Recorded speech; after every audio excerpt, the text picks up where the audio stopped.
ಎಲ್ಲರಿಗೂ ನಮಸ್ಕಾರ. ರೇಡಿಯೋ ಶಿವಮೊಗ್ಗ ಮತ್ತು ಶಾಲಾ ಶಿಕ್ಷಣ ಸಹಯೋಗದಲ್ಲಿ ಎಸ್ಎಸ್ಎಲ್ಸಿ ಪಾಠಗಳು ಮೂಡಿಬರಲಿದೆ. ಈ ದಿನದ ವಿಷಯ ಇಂಗ್ಲಿಷ್. ಎಲ್ಲರಿಗೂ ನಮಸ್ಕಾರ.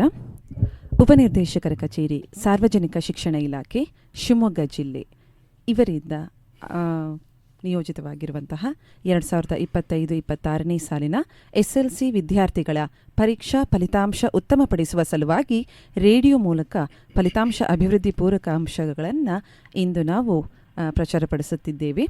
ನನ್ನ ಹೆಸರು ಹಂಸಾಯಂ, ಆಂಗ್ಲ ಭಾಷಾ ಸಹ ಶಿಕ್ಷಕಿ, ಸರ್ಕಾರಿ ಪದವಿ ಪೂರ್ವ ಬಾಲಿಕಾ ಸರ್ಕಾರಿ ಪದವಿ ಪೂರ್ವ ಕಾಲೇಜು ಶಿಕಾರಿಪುರ. ನನ್ನ ಇನ್ನೊಬ್ಬರು ಶಿಕ್ಷಕರಾಗಿ ನಮಸ್ಕಾರ. ನನ್ನ ಹೆಸರು ರಾಘವೇಂದ್ರ ಇ ಹೊರಬೈಲು. ನಾನು ಇವತ್ತು ಒಂದಿಷ್ಟು ವಿಚಾರಗಳನ್ನು SSLC ವಿದ್ಯಾರ್ಥಿಗಳಿಗೆ ಕೊಡೋದಕ್ಕೋಸ್ಕರ ಇಲ್ಲಿ ಹಾಜರಾಗಿದ್ದೀನಿ.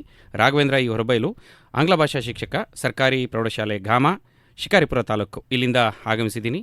ನಾನು ಹಾಗೂ ಹಂಸಾ ಮೇಡಮ್ ಅವರು ಇಬ್ಬರೂ ಸೇರಿಕೊಂಡು ಒಂದಿಷ್ಟು ವಿಚಾರಗಳನ್ನು ಇಲ್ಲಿ ಚರ್ಚಿಸಿ ವಿದ್ಯಾರ್ಥಿಗಳಿಗೆ ಯಾವ ರೀತಿ ಅನುಕೂಲಕರವಾದ ರೀತಿಯಲ್ಲಿ ಪರೀಕ್ಷೆಯನ್ನು ಬರೆಯೋದಕ್ಕೆ ತಯಾರಾಗಬೇಕು ಅನ್ನುವಂಥ ಒಂದಿಷ್ಟು ವಿಚಾರಗಳನ್ನು ಹೇಳುವಂಥ ಒಂದು ಉದ್ದೇಶವನ್ನು ಇಟ್ಕೊಂಡಿದ್ದೀವಿ. ಈಗ ನಮ್ಮ ಹಂಸಾ ಮೇಡಮ್ ಮೂಲಕ ಈ ಒಂದು ಕಾರ್ಯಕ್ರಮವನ್ನು ಪ್ರಾರಂಭ ಮಾಡ್ತಾ ಇದ್ದೀವಿ. ಮೊದಲಿಗೆ ಎಲ್ಲ ವಿದ್ಯಾರ್ಥಿಗಳಿಗೂ ಕೂಡ ಪರೀಕ್ಷಾ ಸಿದ್ಧತೆಗೋಸ್ಕರ ಅವರೆಲ್ಲರಿಗೂ ಕೂಡ ಮೊದಲನೆಯದಾಗಿ ಶುಭಾಶಯಗಳನ್ನು ಕೋರ್ತಾ, ಹಾಗೆ ಆ ಪರೀಕ್ಷಾ ಸಿದ್ಧತೆಗೆ ಹೇಗೆ ಸಿದ್ಧರಾಗಬೇಕು ಅನ್ನುವುದ್ರ ಬಗ್ಗೆ ಕೆಲವೊಂದು ಟಿಪ್ಸ್ಗಳನ್ನು ಮಕ್ಕಳೇ ತಿಳಿದುಕೊಳ್ಳೋಣ. ಈಗಾಗಲೇ ಸಾಕಷ್ಟು ನಿಮ್ಮ ಸಹ ಶಿಕ್ಷಕರಾಗಲಿ, ಸಾಕಷ್ಟು ತಜ್ಞರಿಂದ, ಸಾಕಷ್ಟು ಸಾಮಗ್ರಿಗಳಿಂದ, ಸಾಕಷ್ಟು ನ್ಯೂಸ್ ಪೇಪರ್ ಎಲ್ಲದರೊಳಗೂ ಕೂಡ ನೀವು ಪರೀಕ್ಷಾ ಸಿದ್ಧತೆಯ ಬಗ್ಗೆ ಸಾಕಷ್ಟು ಅಂಶಗಳನ್ನು ತಿಳಿಸಿರ್ತಾರೆ. ಆದಾಗ್ಯೂ ಕೂಡ ಕೆಲವೊಂದು ಮಾಹಿತಿಗಳನ್ನು ನಾನು ನಿಮ್ಮ ಜೊತೆ ಹಂಚಿಕೊಳ್ಳಲು ಬಯಸ್ತಾ ಇದ್ದೀನಿ. ಮಕ್ಕಳೇ, ಈಗಾಗಲೇ ನಮಗೆಲ್ಲರಿಗೂ ಗೊತ್ತಿರೋ ಹಾಗೆ 2 ಪೂರ್ವ ಸಿದ್ಧತಾ ಪರೀಕ್ಷೆಗಳನ್ನು ನಾವು ಮುಗಿಸಿದ್ದೀವಿ. ಈಗ ಫೆಬ್ರವರಿ 23ರಿಂದ 3ನೆಯ ಪೂರ್ವ ಸಿದ್ಧತಾ ಪರೀಕ್ಷೆ, ಅಂದರೆ ಕೊನೆಯ ಪೂರ್ವ ಸಿದ್ಧತಾ ಪರೀಕ್ಷೆಯನ್ನು ಎದುರಿಸೋದಕ್ಕೆ ನೀವೆಲ್ಲರೂ ಕೂಡ ಸಿದ್ಧರಾಗಿದ್ದೀರಿ. ಅದರಂತೆ ನಮಗೆಲ್ಲರಿಗೂ ತಿಳಿದಿರುವ ಹಾಗೆ ಮಾರ್ಚ್ 18ರಿಂದ ನಮ್ಮ ಮುಖ್ಯ ಮೇನ್ ಎಕ್ಸಾಮ್ ಕೂಡ ಪ್ರಾರಂಭ ಆಗುತ್ತೆ. ಹಾಗಾದರೆ ಈ ಪರೀಕ್ಷೆಗೆ ಎಲ್ಲರೂ ಕೂಡ ವಿದ್ಯಾರ್ಥಿಗಳು ಒಂದು ರೀತಿಯ ಸಿದ್ಧತೆಯನ್ನು ಈಗಾಗಲೇ ಕೂಡ ತಯಾರಿ ಮಾಡ್ಕೊಂಡಿರ್ತೀರಿ. 2 ಪೂರ್ವ ಸಿದ್ಧತಾ ಪರೀಕ್ಷೆಗಳಲ್ಲಿ ತಮ್ಮ ಸಿದ್ಧತೆಯ ಬಗ್ಗೆ ಓರೆ ಹಚ್ಚಿ ನಿಮ್ಮ ಶಿಕ್ಷಕರು ಕೂಡ ಅದರ ವಿವರಣೆಯನ್ನು ಕೂಡ ಕೊಟ್ಟಿರ್ತಾರೆ. ಆದಾಗ್ಯೂ ಕೂಡ ಕೆಲವೊಂದು ಸಿದ್ಧತೆಯಲ್ಲಿ ಕೆಲವೊಂದು ಅಂಶಗಳು ಬಿಟ್ಟು ಹೋಗಿದ್ರೆ ಅನ್ನುವ ಕಾರಣಕ್ಕೋಸ್ಕರ ಒಂದು ಸಲ ಮನನ ಮಾಡಿಕೊಳ್ಳುವಂತಹ ಕೆಲಸವನ್ನು ಈಗ ಮಾಡಿಕೊಳ್ಳೋಣ. ಹಾಗಾದರೆ ಹೇಗೆ ನಮ್ಮ ಪರೀಕ್ಷೆ ಸಿದ್ಧತೆ ಹೇಗಿರಬೇಕು ಅನ್ನೋದ್ರ ಬಗ್ಗೆ ಒಂದು ರೀತಿಯ ವಿಚಾರಗಳನ್ನು ನಾವು ಇಲ್ಲಿ ಹಂಚ್ಕೊಳ್ತಾ ಹೋಗ್ತಾ ಇದ್ದೀವಿ. ಮಕ್ಕಳೇ, ನಿಮಗೆಲ್ಲರಿಗೂ ಗೊತ್ತಿರೋ ಹಾಗೆ ಮೊದಲನೆಯದಾಗಿ ನಮ್ಮ ಯೋಜನೆ ಪರಿಪೂರ್ಣವಾಗಿರಬೇಕು. ನಾವು ಯಾವುದೇ ಒಂದು ಕೆಲಸವನ್ನು ತಯಾರಿ ಮಾಡ್ಕೊಳ್ಳೋದಕ್ಕಿಂತ ಮುಂಚೆ ಈ ಪ್ಲ್ಯಾನಿಂಗ್ ಈಸ್ ವೆರಿ ಇಂಪಾರ್ಟೆಂಟ್. ನಿಮಗೆಲ್ಲರಿಗೂ ಇದು ತಿಳಿದಿದೆ. ಯೋಜನೆಯನ್ನು ಹಾಕಿಕೊಂಡಾಗ ಮಾತ್ರ ನಾವು ನಿಗದಿತ ಗುರಿಯನ್ನು ಹಾಗೂ ನಾವು ಅಂದುಕೊಂಡಂತಹ ಗುರಿಯನ್ನು ತಲುಪೋದಕ್ಕೆ ಸಾಧ್ಯ. ಹಾಗಾದರೆ ಹೇಗಿರಬೇಕು ಈ ಯೋಜನೆ? ಈಗಾಗಲೇ ನಾವು ಎಲ್ಲ ಪರೀಕ್ಷೆಗಳಲ್ಲಿಯೂ ಕೂಡ ಯಾವ ರೀತಿ ಪರೀಕ್ಷೆಯನ್ನೇ ಎದುರಿಸಬೇಕು ಅನ್ನೋದನ್ನು ಕೂಡ ತಿಳ್ಕೊಂಡಿದ್ದೀವಿ. ಹಾಗಾದರೆ ಈಗ ಉಳಿದಂತಹ ಸಮಯದಲ್ಲಿ ನಾವು ಯಾವ ರೀತಿಯ ಯೋಜನೆಯನ್ನು ಮಾಡಿಕೊಳ್ಬೇಕು, ಗೊಂದಲಗಳಿಗೆ ಈಡಾಗದೆ ಸರಿಸುಮಾರಾಗಿ ನಾನು ಯಾವ ರೀತಿಯ ತಯಾರಿಯನ್ನು ಮಾಡಿಕೊಳ್ಬೇಕು ಅನ್ನೋದನ್ನು ನಿಮ್ಮದೇ ಆದಂತಹ ಸಮಯಾವಕಾಶವನ್ನು ನಿರ್ಧರಿಸಿಕೊಂಡು ನೀವು ಒಂದು ಸಣ್ಣದಾದ ಯೋಜನೆಯನ್ನು ತಯಾರಿಯನ್ನು ಮಾಡಿಟ್ಕೊಳ್ಳಿ. ಮೊದಲನೇದಾಗಿ ಈ ಯೋಜಿತ ಅಧ್ಯಯನ ಇದೆಯಲ್ಲ, ಇದು ಬಹಳ ಇಂಪಾರ್ಟೆಂಟ್ ಆಗುತ್ತೆ.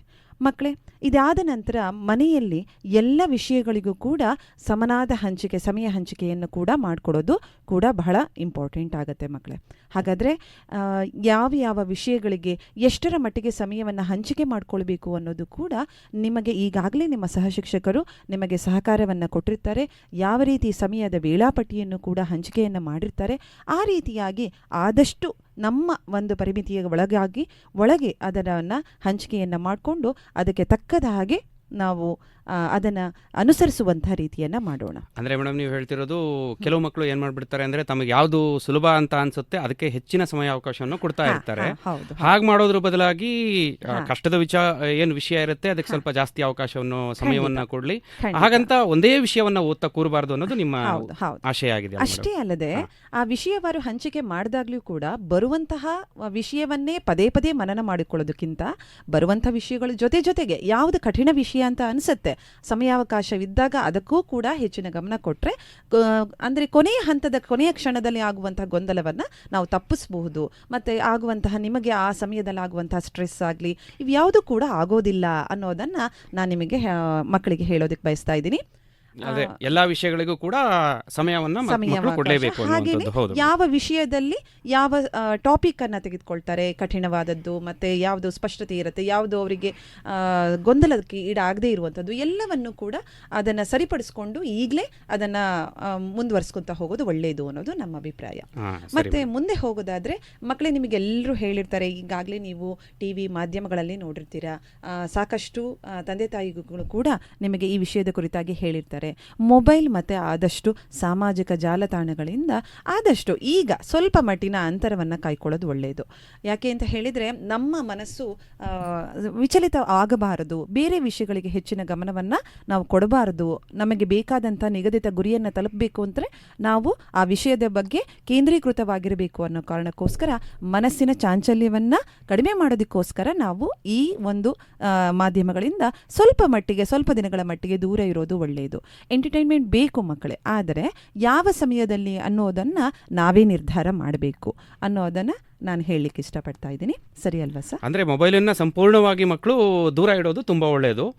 ಆದ್ರೆ ಎಂಟರ್ಟೈನ್ಮೆಂಟ್ ಬೇಕು. ದಿನಕ್ಕೊಂದು ಕಾಲು ಗಂಟೆ ಅರ್ಧ ಗಂಟೆ ರಿಫ್ರೆಶ್ಮೆಂಟ್ಗೆ ಯಾವ್ದಾದ್ರು ಒಂದು ಒಳ್ಳೆಯ ಹಾಡನ್ನ ಅಷ್ಟೇ ಅಲ್ಲದೆ ಶಿಕ್ಷಕರು ಕೂಡ ಆಗಲಿ ಬೇರೆ ವಿಷಯಗಳು ಕೂಡ ಸಾಮಾಜಿಕ ಮಾಧ್ಯಮಗಳಲ್ಲಿ ಹರಿದಾಡ್ತಿರುತ್ತೆ ಪರೀಕ್ಷೆಗೆ ಸಂಬಂಧಪಟ್ಟಿರೋದಾಗೆ. ಆ ವಿಷಯಗಳನ್ನ ತಿಳ್ಕೊಳ್ಳೋದಕ್ಕೆ ಮಕ್ಕಳಿಗೆ ಅಡ್ಡಿ ಇಲ್ಲ ಅಂತ ನನಗೆ ಅನ್ಸೋದು. ಅದು ಮೊಬೈಲ್ ಬದಲಾಗಿ ಯಾವುದೋ ಚಂದನದಲ್ಲಿ ಬರುವಂತಹ ನ್ಯೂಸ್ಗಳಾಗಿರ್ಬೋದು, ಆ ತರದ ಯಾವ್ದಾದ್ರು ಒಂದಿಷ್ಟು ನ್ಯೂಸ್ ಅಥವಾ ಹಾಡುಗಳನ್ನ ಕೇಳಬಹುದು ಅಂತ ನೀವು ಹೇಳ್ತಿದ್ದೀರಾ. ಖಂಡಿತ. ಅಂದ್ರೆ ಮೊಬೈಲ್ ಬೇಡವೇ ಬೇಡ. ಆದಷ್ಟು ಕಡಿಮೆ ಮಾಡಿದ್ರೆ ಒಳ್ಳೆಯದು. ಮುಂದಿನ ವಿಷಯವಾಗಿ ನಾವು ಹೇಳಬೇಕಾದ್ರೆ ಆರೋಗ್ಯವನ್ನ ಸಮತೋಲನವನ್ನ ಕಾಯ್ದುಕೊಳ್ಳೋದು. ದೈಹಿಕ ಹಾಗೂ ಮಾನಸಿಕ ಆರೋಗ್ಯ ಎರಡೂ ಕೂಡ ನಮಗೆ ಈ ಸಮಯದಲ್ಲಿ ಬಹಳ ಅವಶ್ಯಕವಾಗುತ್ತೆ. ದೈಹಿಕವಾಗಿ ಆರೋಗ್ಯವನ್ನ ನಾವು ಸರಿಯಾಗಿ ಇಟ್ಕೊಳ್ಬೇಕು ಅಂದರೆ ಆರೋಗ್ಯಕರ ಆಹಾರವನ್ನು ಸೇವನೆ ಮಾಡೋದು ಬಹಳ ಮುಖ್ಯ. ನಾಲಿಗೆಗೆ ಹೆಚ್ಚು ಪ್ರಾಶಸ್ತ್ಯವನ್ನು ಈಗ ನಾವು ಕೊಡದೆ ನಮ್ಮ ದೇಹದ ಆರೋಗ್ಯವನ್ನು ಬಗ್ಗೆ ಗಮನ ಕೊಟ್ಟರೆ ಈಗ ನಮ್ಮ ವಿಷಯದ ಕುರಿತಾಗಿ ಕೇಂದ್ರೀಕೃತವಾಗಕ್ಕೆ ಮನಸ್ಸು ಕೂಡ ನಮ್ಮ ದೈಹಿಕ ಆರೋಗ್ಯ ಮಾನಸಿಕ ಆರೋಗ್ಯದ ಮೇಲೆ ಖಂಡಿತವಾಗಿಯೂ ಪರಿಣಾಮ ಬೀರುತ್ತೆ ಮಕ್ಕಳೇ. ನಾವು ತೆಗೆದುಕೊಳ್ಳುವ ಆಹಾರವೂ ಕೂಡ ನಮ್ಮ ಮನಸ್ಸಿನ ಚಾಂಚಲ್ಯತೆಯನ್ನು ಅದನ್ನು ಹೆಚ್ಚು ಮಾಡುವಂತಹ ಸಾಧ್ಯತೆ ಇರುತ್ತೆ. ಆದಷ್ಟು ನಾವು ಸಾತ್ವಿಕ ಆಹಾರವನ್ನು ಆರೋಗ್ಯಕರ ಆಹಾರವನ್ನು ಸೇವಿಸ್ತಾ ಇದ್ದರೆ ಆ ಸಮಯದಲ್ಲಿ ಆಗುವಂತಹ ಯಾವುದೇ ಸ್ಟ್ರೆಸ್ ಆಗಲಿ ಇವೆಲ್ಲವೂ ಕೂಡ ಬರೋದಿಲ್ಲ ಅನ್ನೋದು ನಮ್ಮ ಅಭಿಪ್ರಾಯ. ಹೆಲ್ತ್ ಈಸ್ ವೆಲ್ತ್ ಅನ್ನೋದನ್ನ ಮಕ್ಕಳು ಈ ಸಂದರ್ಭದಲ್ಲಿ ತುಂಬಾ ಚೆನ್ನಾಗಿ ನೆನ್ಪಿಟ್ಕೋಬೇಕಲ್ವಾ ಮೇಡಮ್? ಯಾಕಂದ್ರೆ ಎಕ್ಸಾಮ್ ಟೈಮಲ್ಲಿ ಏನಾದ್ರೂ ಹೆಲ್ತ್ ಕೆಟ್ಬಿಡ್ತು ಅಂತ ಹೇಳಿದ್ರೆ ಕಷ್ಟ ಆಗುತ್ತೆ. ಹಾಗೇನೆ ಸೌಂಡ್ ಮೈಂಡ್ ಸೌಂಡ್ ಬಾಡಿ ಅಂತ ಹೇಳ್ತಾರಲ್ಲ, ಹಾಗೇನೆ ನಮ್ಮ ಆರೋಗ್ಯ ದೈಹಿಕ ಆರೋಗ್ಯ ಮಾನಸಿಕ ಆರೋಗ್ಯದ ಮೇಲೆ ಸಾಕಷ್ಟು ಪ್ರಭಾವವನ್ನು ಬೀರುತ್ತೆ. ಆಮೇಲೆ ಆದಷ್ಟು ಕೂಡ ಏಕಾಗ್ರತೆ ಇರಲಿ, ಧನಾತ್ಮಕ ಚಿಂತನೆಗೆ ಹೆಚ್ಚು ಪ್ರಾಶಸ್ತ್ಯವನ್ನು ಕೊಡೋಣ. ಬಂದಂಥ ಯಾವುದೇ ಮಾರ್ಕ್ಸ್ ಆಗಲಿ ಅದು ನಮ್ಮ ಜೀವನವನ್ನು ನಿರ್ಧಾರ ಮಾಡೋದಿಲ್ಲ. ಹಾಗಾಗಿ ನಮ್ಮ ಅಂಕಗಳಿಗೆ ಮಾತ್ರ ಸೀಮಿತವಾಗದೆ ಅಧ್ಯಯನಕ್ಕೆ ಹೆಚ್ಚು ಗಮನವನ್ನು ಕೊಟ್ಟು ಈಗ ಬಂದಿರುವಂಥ ಅಂಕಗಳಿಗೆ ಇಷ್ಟು ಬಂದಿದೆ ಮುಂದೆ ಹೇಗೋ ಅನ್ನುವಂಥ ಯಾವುದೇ ಯೋಚನೆ ಮಾಡದೆ ನಾನು ಮುಂದೆ ಒಳ್ಳೆಯ ಅಂಕಗಳನ್ನು ಪಡಿತೇನೆ ಅನ್ನುವಂತಹ ಸಕಾರಾತ್ಮಕ ಚಿಂತನೆಯೊಂದಿಗೆ ಧನಾತ್ಮಕ ಚಿಂತನೆಯೊಂದಿಗೆ ಮುಂದುವರಿಯಿರಿ ಅಂತ ಹೇಳುವಂಥ ಮಾತನ್ನು ಹೇಳ್ತಾ ಇದ್ದೀನಿ. ಹಾಗೆಯೇ ನಮ್ಮ ಶಿಕ್ಷಕರು ಕೂಡ ಮತ್ತೊಂದು ನಿಮಗೆ ಕಥೆಯ ಮೂಲಕ ಕೂಡ ಈ ಎಲ್ಲ ವಿಷಯದ ಕುರಿತಾಗಿ ಹೇಳ್ತಾರೆ. ಹಂಸ ಮೇಡಮ್, ತುಂಬ ಧನ್ಯವಾದಗಳು. ತುಂಬ ಒಳ್ಳೊಳ್ಳೆ ವಿಚಾರಗಳನ್ನು ಮಕ್ಕಳಿಗೆ ಹೇಗೆ ನೆನ್ಪಿಟ್ಕೋಬೇಕು ಅಂತ ಈಗಾಗಲೇ ಸುಮಾರಷ್ಟು ವಿಚಾರಗಳು ಈ ರೀತಿ ಅವರಿಗೆ ಹೋಗಿರುತ್ತೆ. ಆದರೆ ನೀವು ತುಂಬ ಸೊಗಸಾಗಿ ಮಕ್ಕಳಿಗೆ ಮನಮುಟ್ಟೋ ಹಾಗೆ ಹೇಳಿದ್ದೀರಾ. ಅದರ ಜೊತೆಗೆ ಆ್ಯಡ್ ಆನ್ ಆಗಿ ಒಂದು ಸಣ್ಣ ಕಥೆಯ ಮೂಲಕ ನಾನು ಇವತ್ತಿನ ಒಂದು ಕಾರ್ಯಕ್ರಮವನ್ನು ಮುಂದುವರಿಸೋದಕ್ಕೆ ಪ್ರಯತ್ನ ಪಡ್ತೀನಿ. ಹಿಂದಿನ ವಿದ್ಯಾಭ್ಯಾಸದ ಪರಿಸ್ಥಿತಿ ಹೇಗಿತ್ತು ಅನ್ನೋದು ಎಲ್ಲರಿಗೂ ಗೊತ್ತು. ಗುರುಕುಲದ ವ್ಯವಸ್ಥೆ ಇರ್ತಾ ಇತ್ತು. ಅಲ್ಲೊಂದು ಗುರುಕುಲದಲ್ಲಿ ಸುಮಾರಷ್ಟು ವಿದ್ಯಾರ್ಥಿಗಳಿದ್ದರು. ಹೊಸದಾಗಿ ಪ್ರತಿ ವರ್ಷ ವಿದ್ಯಾರ್ಥಿಗಳು ಬಂದು ಸೇರ್ತಿದ್ರು, ಹಳೆ ವಿದ್ಯಾರ್ಥಿಗಳು ಹೋಗ್ತಾ ಇದ್ರು. ಆಗಲೂ ಕೂಡ ಹೊಸದಾಗಿ ಒಂದಿಷ್ಟು ವಿದ್ಯಾರ್ಥಿಗಳೆಲ್ಲ ಬಂದು ಸೇರಿಕೊಂಡ್ರು. ತುಂಬ ಚೆನ್ನಾಗಿತ್ತು. ಒಳ್ಳೆಯ ಗುರುಗಳಿದ್ದರು, ಅದ್ಭುತವಾದಂಥ ಪಾಠವನ್ನು ಮಾಡ್ತಾಯಿದ್ರು. ಮಕ್ಕಳಿಗೆ ಎಲ್ಲ ರೀತಿಯ ವಿದ್ಯೆಯನ್ನು ಕಲಿಸ್ತಾ ಇದ್ದರು. ಮಕ್ಕಳು ತುಂಬ ಚೆನ್ನಾಗಿ ಕಲಿತಾ ಇದ್ದರು, ತುಂಬ ಚೆನ್ನಾಗಿ ನಡೀತಾ ಇತ್ತು. ಆದರೆ ಅದರಲ್ಲೂ ಒಬ್ಬ ಹುಡುಗ, ಎಲ್ಲ ವಿದ್ಯಾರ್ಥಿಗಳು ಎಲ್ಲವನ್ನು ತುಂಬ ಚುರುಕಾಗಿ ಕಲಿತಾ ಇದ್ದರು. ಗುರುಗಳು ತುಂಬ ಅತ್ಯುತ್ತಮವಾದಂಥ ರೀತಿಯಲ್ಲಿ ತಮಗೆ ಸಾಧ್ಯವಾದ ಎಲ್ಲ ರೀತಿಯಲ್ಲೂ ಮಕ್ಕಳಿಗೆ ಅರ್ಥವಾಗುವ ರೀತಿಯ ಬೋಧನೆಯನ್ನು ಮಾಡ್ತಾಯಿದ್ರು. ಆದರೆ ಒಬ್ಬ ವಿದ್ಯಾರ್ಥಿಗೆ ಏನೇ ಮಾಡಿದ್ರೂ ಕೂಡ ಗುರುಗಳಿಂದ ಕಲಿಸೋದಕ್ಕಾಗಲಿಲ್ಲ, ಸಾಧ್ಯನೇ ಆಗಲ್ಲ ಅನ್ನುವಂಥ ಪರಿಸ್ಥಿತಿ ಬಂತು. ಉಳಿದ ವಿದ್ಯಾರ್ಥಿಗಳೆಲ್ಲ ಪ್ರಮೋಟ್ ಆಗಿ ನೆಕ್ಸ್ಟ್ ಹಂತಕ್ಕೆ ಹೋದರು. ಆದರೆ ಈ ವಿದ್ಯಾರ್ಥಿ ಕೈಯಿಂದ ಸಾಧ್ಯ ಆಗಲಿಲ್ಲ. ಆದರೆ ಗುರುಗಳು ಛಲ ಬಿಡಲಿಲ್ಲ. ವಿದ್ಯಾರ್ಥಿ ಬಿಟ್ಟರು ಗುರುಗಳು ಬಿಡೋದಕ್ಕೆ ತಯಾರಾಗಿರಲಿಲ್ಲ. ಏನಾದರೂ ಮಾಡಿ ಇವನನ್ನು ಒಂದು ಒಳ್ಳೆಯ ಹಂತಕ್ಕೆ ತರಬೇಕು, ವಿದ್ಯಾಭ್ಯಾಸ ಚೆನ್ನಾಗಿ ತಗೊಳ್ಳೋ ಹಾಗೆ ಅವನಿಗೆ ಆಗಬೇಕು ಅಂತ ಹೇಳಿ ಮತ್ತೂ ಹೆಚ್ಚಿನ ಪ್ರಯತ್ನ, ಅವನಿಗೊಬ್ಬನಿಗಾಗಿಯೇ ಹೆಚ್ಚಿನ ಪ್ರಯತ್ನವನ್ನು ಪಟ್ಟು ಎಲ್ಲ ರೀತಿಯ ಮಾರ್ಗಗಳನ್ನು ಅನುಸರಿಸಿದ್ರು. ಎಷ್ಟೆಲ್ಲ ಸುಲಭವಾಗಿ ಅವನಿಗೆ ಕಲಿಸೋಕ್ಕೆ ಸಾಧ್ಯನೋ ಆ ಎಲ್ಲ ಪ್ರಯತ್ನಗಳನ್ನು ಮಾಡಿದ್ರು. ಆದರೆ ಗುರುಗಳಿಂದ ಅದು ಸಾಧ್ಯ ಆಗಲಿಲ್ಲ. ಆ ವಿದ್ಯಾರ್ಥಿಯಿಂದ ಏನೂ ಕಲಿಯೋದಕ್ಕಾಗಲಿಲ್ಲ. ಸೊ ಹಾಗಾಗಿ ಒಂದಿನ ಗುರುಗಳು ಅವನನ್ನು ಕರೆದು ವಿದ್ಯಾರ್ಥಿನ ಹತ್ತಿರ ಕೂರಿಸ್ಕೊಂಡು, ನೋಡಪ್ಪ, ನಿನಗೆ ಶಿಕ್ಷಣ ಒಲಿಯುವ ಯಾವುದೇ ಸಾಧ್ಯತೆ ಇಲ್ಲ, ಎಲ್ಲ ಪ್ರಯತ್ನವನ್ನು ಮಾಡಾದರೂ ಕೂಡ ನನ್ನಿಂದ ಕೂಡ ಸಾಧ್ಯ ಆಗ್ತಾನೇ ಇಲ್ಲ. ಸೊ ಹಾಗಾಗಿ ಒಂದು ಕೆಲಸ ಮಾಡು, ನೀನು ತುಂಬ ಒಳ್ಳೆಯ ಹುಡುಗ ಆಗಿದೆಯಾ, ಹಾಗಾಗಿ ನೀನು ಈ ವಿದ್ಯಾಭ್ಯಾಸ ಮಾಡೋದನ್ನು ಇಲ್ಲಿಗೆ ನಿಲ್ಲಿಸಿ ಮನೆಗೆ ಹೋಗು. ಅಪ್ಪ ಅಮ್ಮ ವಯಸ್ಸಾಗಿರೋರು ಇರ್ತಾರೆ, ಅವ್ರನ್ನ ಚೆನ್ನಾಗಿ ನೋಡ್ಕೋ, ಅವ್ರ ಆರೈಕೆ ಮಾಡ್ಕೋ, ತುಂಬ ಒಳ್ಳೆಯ ಕೆಲಸ. ಅಪ್ಪ ಅಮ್ಮನ ಸೇವೆ ಮಾಡೋದಕ್ಕಿಂತ ಒಳ್ಳೇದು ಬೇರೆ ಯಾವುದೇ ಒಂದು ಕೆಲಸ ಇಲ್ಲ, ಹೋಗು ಅಂತಾರೆ. ಇವನಿಗೂ ಗೊತ್ತಾಗಿರುತ್ತೆ ನನ್ನಿಂದ ಏನೂ ಮಾಡೋದಕ್ಕಾಗಲ್ಲ, ಜೊತೆ ಇದ್ದಂತಹ ಎಲ್ಲ ವಿದ್ಯಾರ್ಥಿಗಳು ಹಂಗಿಸ್ತಿರ್ತಾರೆ, ಇವನಿಂದನೂ ಕಲಿಯೋಕ್ಕಾಗ್ತಾ ಇಲ್ಲ, ನಾನು ಪಾಸ್ ಆಗೋದಕ್ಕೆ ಆಗಲ್ಲ ಅನ್ನೋಂಥ ಒಂದು ಪರಿಸ್ಥಿತಿಯಲ್ಲಿ ಸರಿ ಗುರುಗಳು ಹೇಳಿದ್ದೆ ಕರೆಕ್ಟು ಅಂತ ವಾಪಸ್ ಹೊರಡ್ತಾನೆ. ಆ ಗುರುಕುಲದಿಂದ ಅವನ ಸ್ವಂತ ಊರಿಗೆ ಒಂದು 20 ಕಿಲೋಮೀಟರ್ ಮೇಡಮ್. ಆ 20 ಕಿಲೋಮೀಟರ್ ದಾರಿ, ಅವಾಗ ಯಾವುದೇ ವೆಹಿಕಲ್ ಇಲ್ಲ, ಹಿ ವಾಸ್ ವಾಕಿಂಗ್, ನಡ್ಕೊಂಡು ಹೋಗ್ತಾ ಇರಬೇಕಾದ್ರೆ ಉರಿ ಬಿಸಿಲು, ಸೂರ್ಯನ ಬಿಸಿಲು ಅವನಿಗೆ ತಡ್ಕೊಳಕ್ಕಾಗಲ್ಲ, ವಿಪರೀತ ಬಾಯಾರಿಕೆ ಆಗಕ್ಕೆ ಶುರುವಾಗುತ್ತೆ. ಅಯ್ಯೋ, ನೀರು ಬೇಕು ಅಂತ ನೋಡ್ತಾನೆ. ಹತ್ತಿರದಲ್ಲಿ ಒಂದು ಸ್ವಲ್ಪ ದೂರದಲ್ಲಿ ಒಂದು ಬಾವಿ ಇದೆ. ಒಂದಿಷ್ಟು ಜನ ಹೆಂಗಸರು ಆ ಬಾವಿಯಿಂದ ನೀರನ್ನು ತಗೊಂಡು ಹೋಗ್ತಾ ಇರೋದು ಕಾಣಿಸುತ್ತೆ. ಓಡೋಗ್ತಾನೆ ಬಾವಿ ಹತ್ರ. ಅಕ್ಕ ತುಂಬ ಬಾಯಾರಿಕೆ ಆಗ್ತಾ ಇದೆ, ದಯವಿಟ್ಟು ನನಗೆ ನೀರು ಕೊಡಿ ಅಂತ. ನೀರನ್ನು ಕೊಡ್ತಾರೆ. ಕುಡಿತಾ ಇರಬೇಕಾದ್ರೆ ಬಾವಿ ಕಟ್ಟೆಯನ್ನು ನೋಡ್ತಾನೆ. ಬಾವಿ ಕಟ್ಟೆಯಲ್ಲಿ ಅಲ್ಲಲ್ಲಿ ಗುರುತುಗಳು, ಏನೋ ಒಂಥರ ಅದು ಡಿಸೈನ್ ಆಗಿ ಕಾಣಿಸ್ತಾ ಇದೆ, ಏನೋ ಕೆತ್ತನೆ ಮಾಡ್ದಂಗೆ ಕಾಣಿಸ್ತಾ ಇದೆ. ಅವನು ನೀರು ಕುಡ್ದವನೇ ಒಂದು ಸ್ವಲ್ಪ ದಾಹ ತೀರ್ತಲ್ವಾ, ಅಕ್ಕ ಹೀಗೆ ಇಷ್ಟೆಲ್ಲ ಚೆನ್ನಾಗೆಲ್ಲ ಕೊರೆದ್ಬಿಟ್ಟಿದ್ದೀರಲ್ಲ, ಹೇಗೆ ಕೊರೆದ್ರಿ ನೀವು, ಯಾರು ಮಾಡಿದ್ದು ಅಂತ ಕೇಳಿದ್ರು. ಆ ಹೆಂಗಸರು ಹೇಳಿದ್ರು, 1-2 ಜನ, ಇಲ್ಲಪ್ಪ ನಾವ್ಯಾರು ಅದನ್ನು ಕೊರೆದಿದ್ದಲ್ಲ, ನಾವು ದಿನ ಬಂದು ಇಲ್ಲಿ ಬಾವಿಯಿಂದ ನೀರನ್ನು ಹಗ್ಗ ಹಾಕಿ ನೀರನ್ನು ಸೇದೋದು, ಅಂದರೆ ಮೇಲೆ ಎಳೆದು ಅದು ಕೊರೆದು ಹಾಗಾಗಿದೆ. ಈ ಹಗ್ಗದಿಂದ ಕೊರೆದು ಹಿಂಗಾಗಿದೆಯಾ ಅಂದ. ಹೌದು, ಹಾಗೆ ಆಗಿರೋದು. ಸುಮಾರು ವರ್ಷಗಳಿಂದ, 15-20 ವರ್ಷಗಳಿಂದನೂ ಕೂಡ ನಾವು ಇದೇ ನೀರನ್ನು ಎಳಿತಾ ಇರೋದ್ರಿಂದ ಹೀಗೆ ಕೊರೆದು ಹೋಗಿದೆ ಅಂತ. ವಾಪಸ್ ಹೊರಡ್ತಾನೆ. ಸಡನ್ನಾಗಿ ಅವನ ಒಳಗಡೆ ಒಂದು ಅದ್ಭುತವಾದಂತಹ ಫ್ಲ್ಯಾಶ್ ಆಗುತ್ತೆ, ಎನ್ಲೈಟನ್ಮೆಂಟ್ ಆಗುತ್ತೆ. ಯೋಚನೆ ಮಾಡ್ತಾನೆ, ಅಲ್ಲ, ಒಂದು ಹಗ್ಗ ದಾರದ್ದು, ಒಂದು ದಾರದ ಹಗ್ಗ ಅಷ್ಟೊಂದು ಗಟ್ಟಿಯಾಗಿರೋ ಕಲ್ಲನ್ನ ಕೊರೆಯೋ ಶಕ್ತಿ ಹೊಂದಿದೆ ಅಂದ್ರೆ ಆ ದಾರ ಎಷ್ಟು ಪ್ರಯತ್ನ ಮಾಡಿರ್ಬೇಕು, ಎಷ್ಟು ವರ್ಷಗಳಿಂದ ಪ್ರಯತ್ನ ಆಗಿರ್ಬೇಕಲ್ವಾ.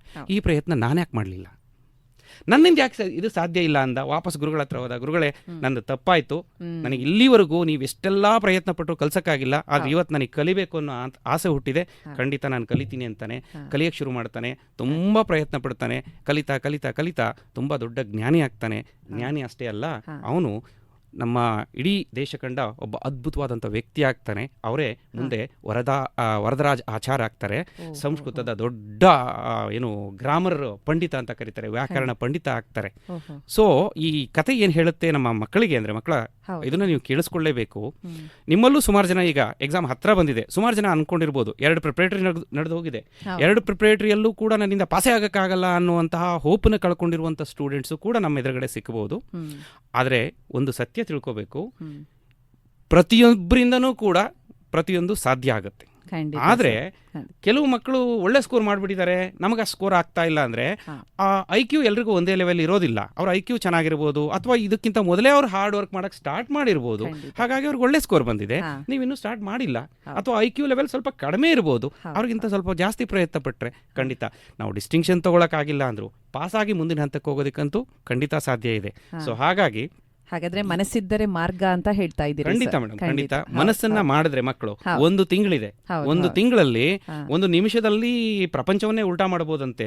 ಒಂದು ತಿಂಗಳ ಅವಕಾಶದಲ್ಲಿ ಎಕ್ಸಾಮ್ ಪಾಸ್ ಆಗೋದೇನು ದೊಡ್ಡ ಕಷ್ಟದ ವಿಚಾರ ಅಲ್ಲ.